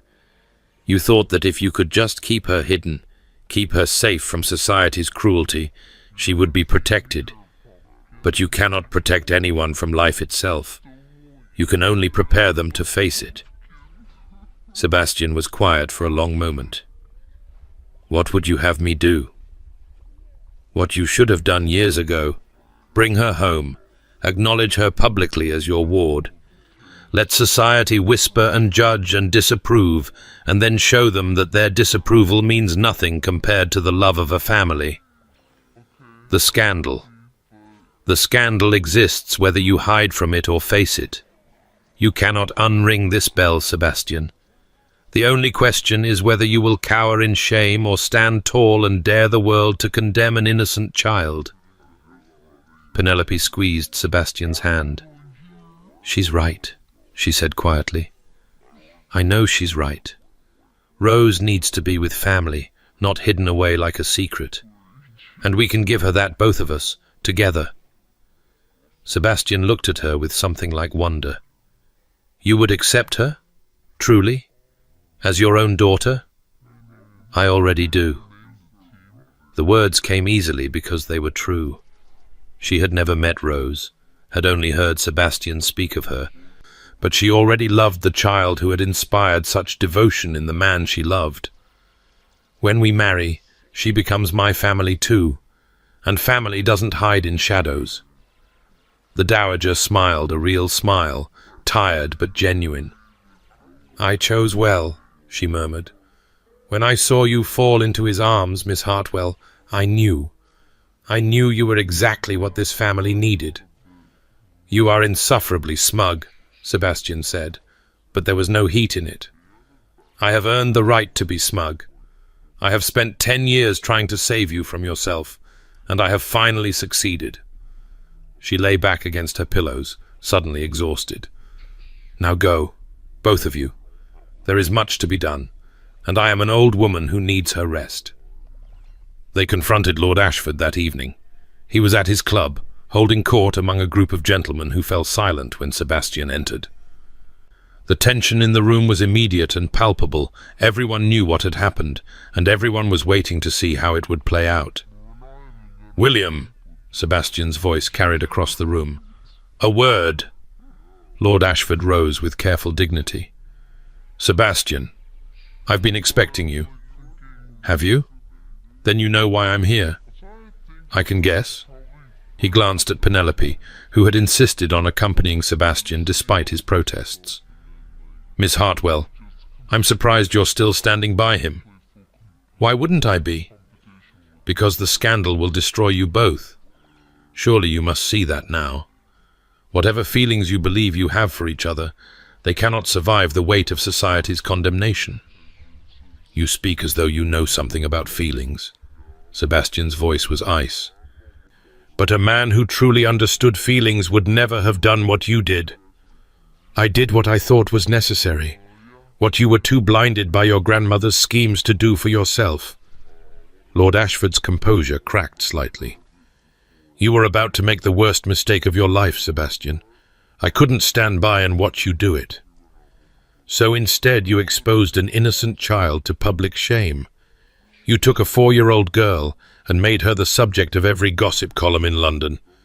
You destroyed any chance she might have had at a normal life because you disagreed with my choice of bride."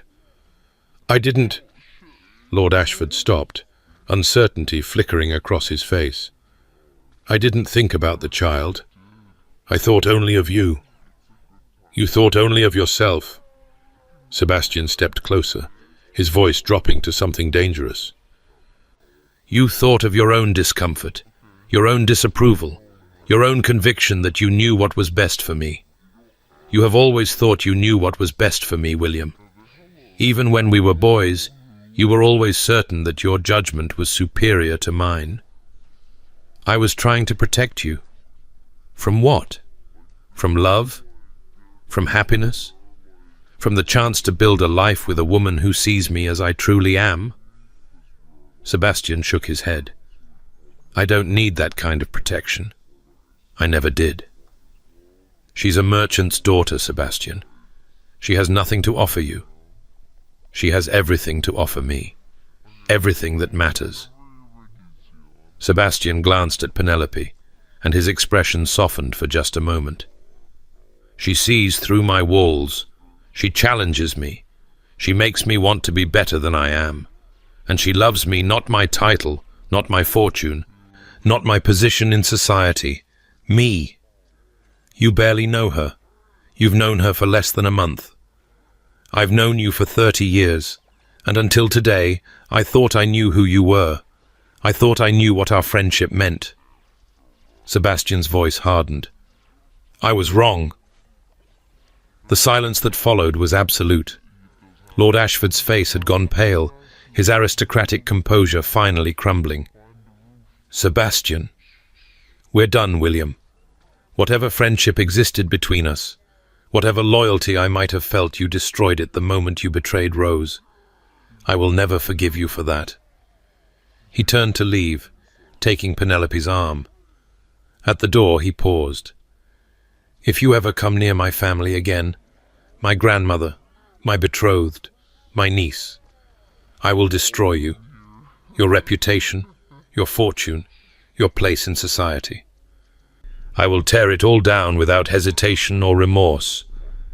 His grey eyes were cold as stone. "Do you understand?" Lord Ashford said nothing. He didn't need to. His expression said everything. They left him standing there, surrounded by witnesses who would carry the story of his humiliation to every drawing room in London. The wedding took place 3 weeks later. It was not the grand society affair that might have been expected for a marquis.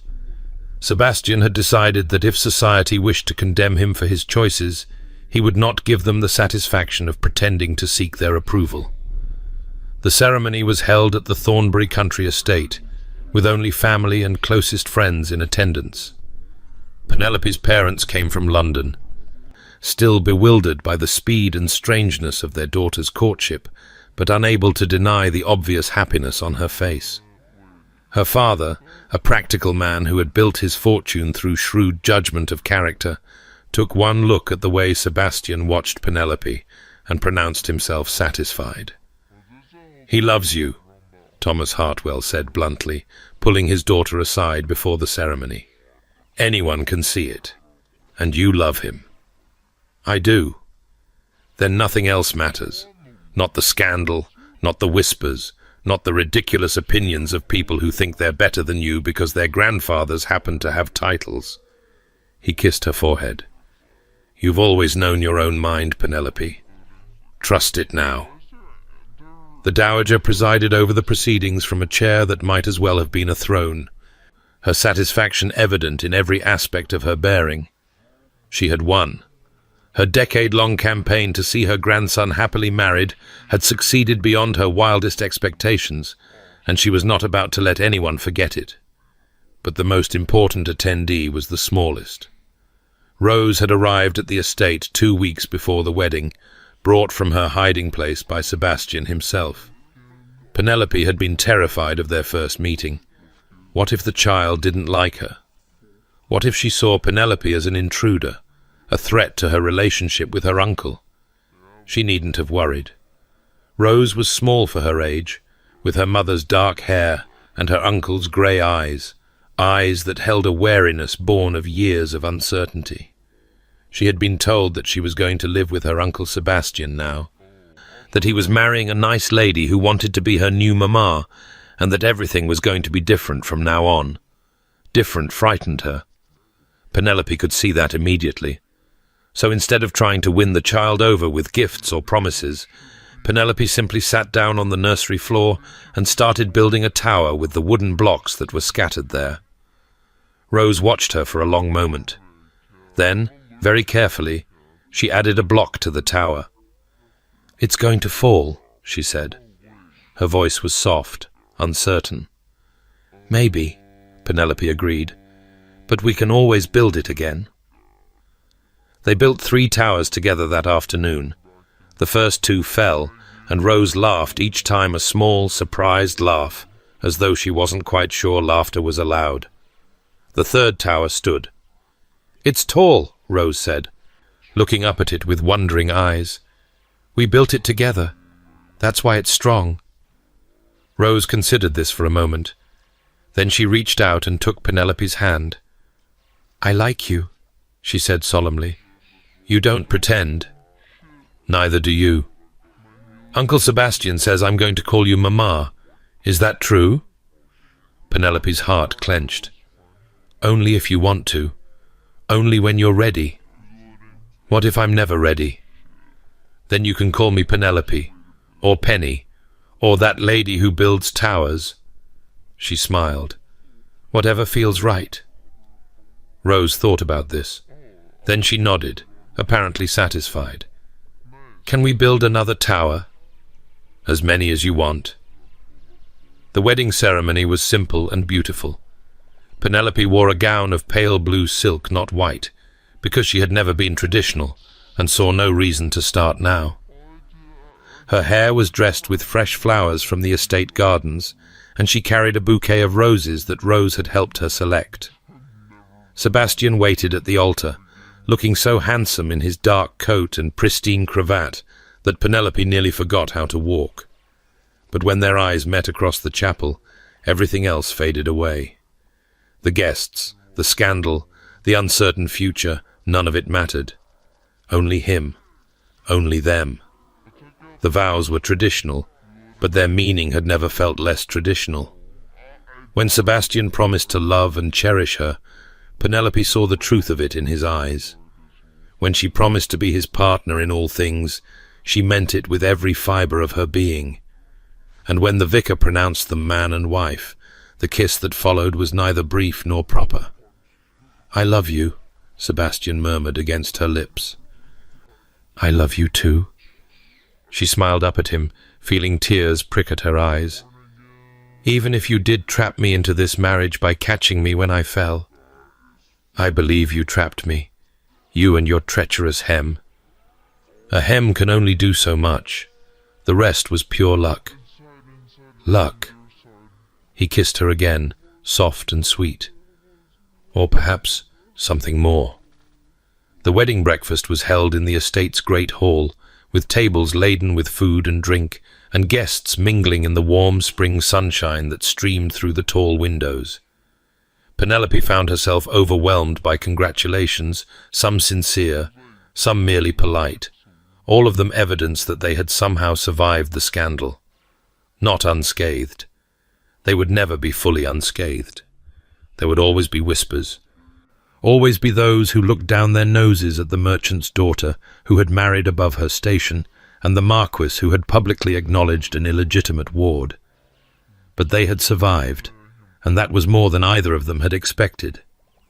Rose stayed close to Penelope throughout the breakfast, her small hand clutching Penelope's skirt whenever the crowd became overwhelming. The child was still adjusting to her new life, still uncertain of her place in this unfamiliar world. But whenever she looked up at Penelope, there was trust in her grey eyes. It was enough. It was more than enough. Lady Thornbury. The title startled her. She turned to find the dowager standing behind her, leaning on her cane but looking stronger than she had in weeks. "That's your name now," the dowager said with evident satisfaction. "Lady Thornbury." "The Marchioness of Thornbury. How does it feel?" "Strange," Penelope admitted. "I keep waiting for someone to tap me on the shoulder and tell me there's been a mistake."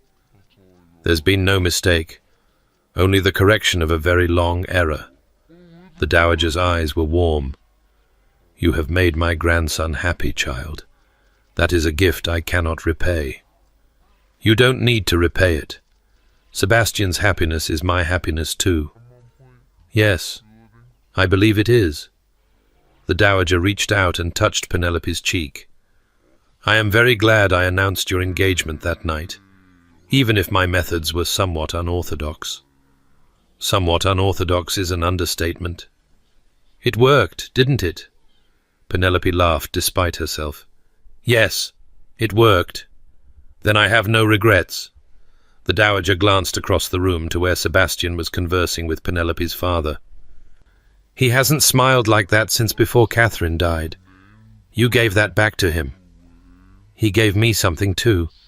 He gave me a family, a real family, not just people I'm related to by blood, but people I've chosen to love. That's what family should be." The dowager's voice was soft. "People you choose. People who choose you back." That night, alone at last in the master suite, Penelope and Sebastian stood at the window and watched the stars emerge over the estate grounds. "Lady Thornbury," Sebastian said, testing the name on his tongue. "I still can't quite believe it." "Neither can I." Penelope leaned against him, feeling the warmth of his body through the thin fabric of her nightgown. "This morning, I was Miss Hartwell, a merchant's daughter with questionable prospects. Now I'm a marchioness. You were never a merchant's daughter with questionable prospects. You were always extraordinary. Society was simply too blind to see it. Society saw a woman who didn't know her place. Society was wrong about everything." He turned her to face him, his hands warm on her shoulders. "I was wrong about everything. When you fell into my arms at that ball, I thought my life was over. My grandmother had finally trapped me, and I was going to spend the rest of my days tied to a woman I didn't know and didn't want. Romantic. I wasn't romantic then. I was bitter and cold and convinced that love was nothing but a trap waiting to spring. His thumbs traced circles on her shoulders. And then I got to know you. And everything changed. What changed? I did. He kissed her forehead. You changed me. You saw through all my walls and found the person underneath the person I had forgotten existed. You made me want to be that person again. You were always that person. You just needed someone to remind you. I needed you.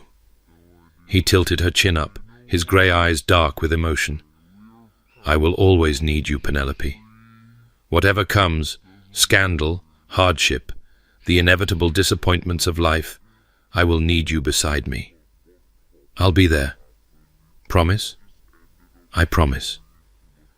She kissed him then, soft and slow, and full of all the things she couldn't say. I promise, Sebastian.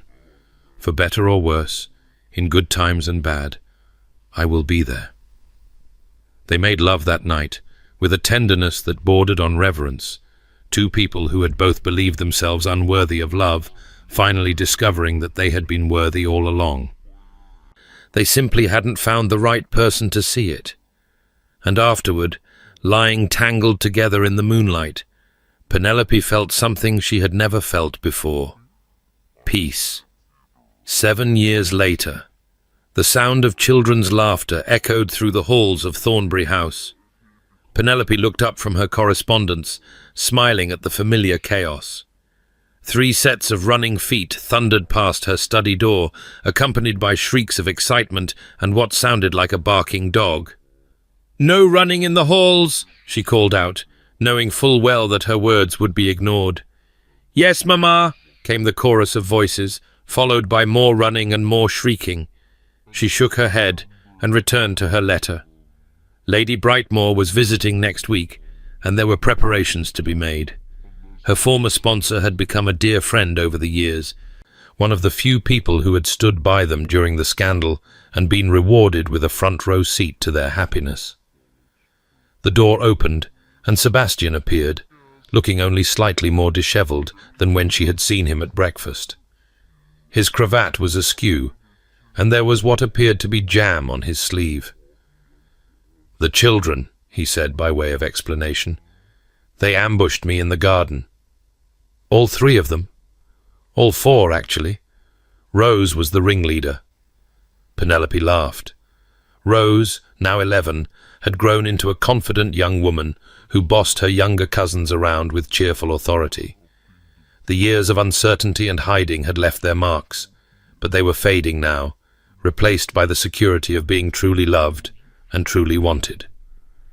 "She's practicing for her debut," Penelope said. "Only 7 more years until she enters society." "Don't remind me." Sebastian collapsed into the chair across from her desk. "I'm not ready to fend off suitors. You have plenty of time to prepare.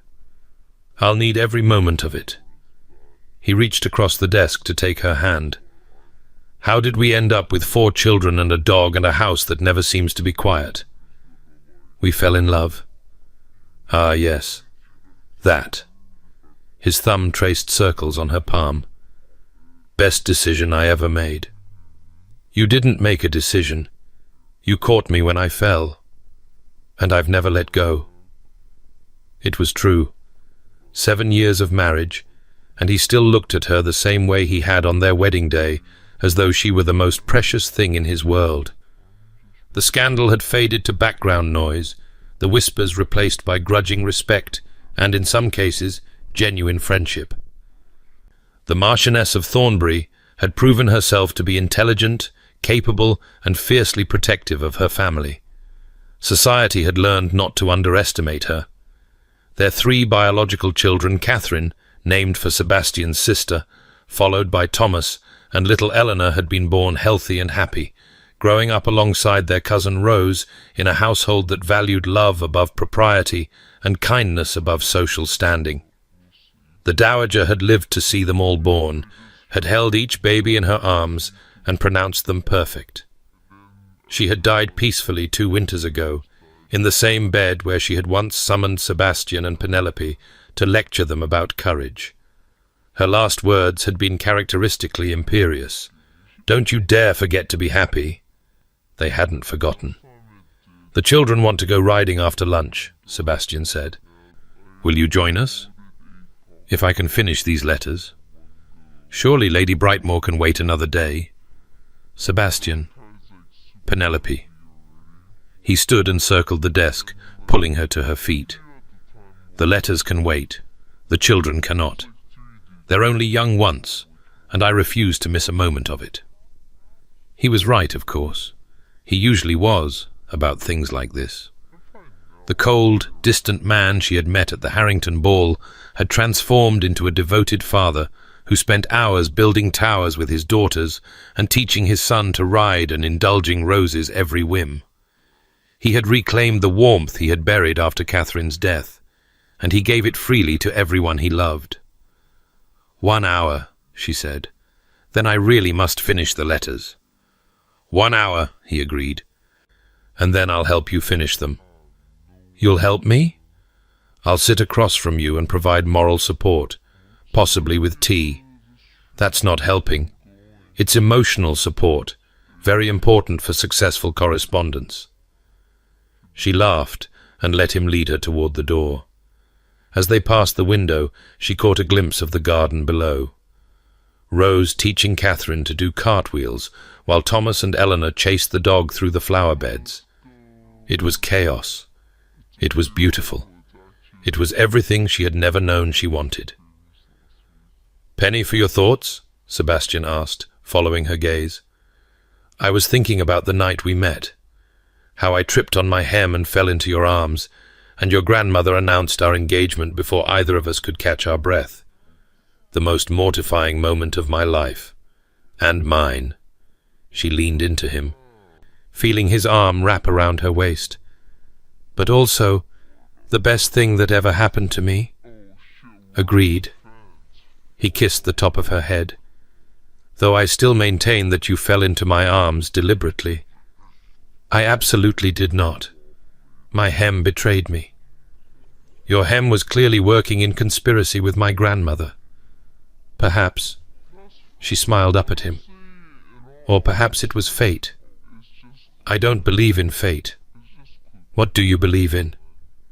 He considered the question, his grey eyes warm with love and humour, and the quiet contentment of a man who had found exactly what he never knew he was looking for. "I believe in catching you when you fall," he said finally, "and I believe in never letting go." She rose on her tiptoes and kissed him a kiss full of 7 years of happiness and the promise of many more to come. "That's enough," she said. "That's more than enough." They walked out together to join their children in the garden, leaving the letters unfinished and the house in cheerful disarray. The sun was shining, the children were laughing, and somewhere in the family plot, the dowager was surely looking down with insufferable satisfaction. She had been right, after all, about all of it, and Penelope had never been more grateful to have tripped on her hem.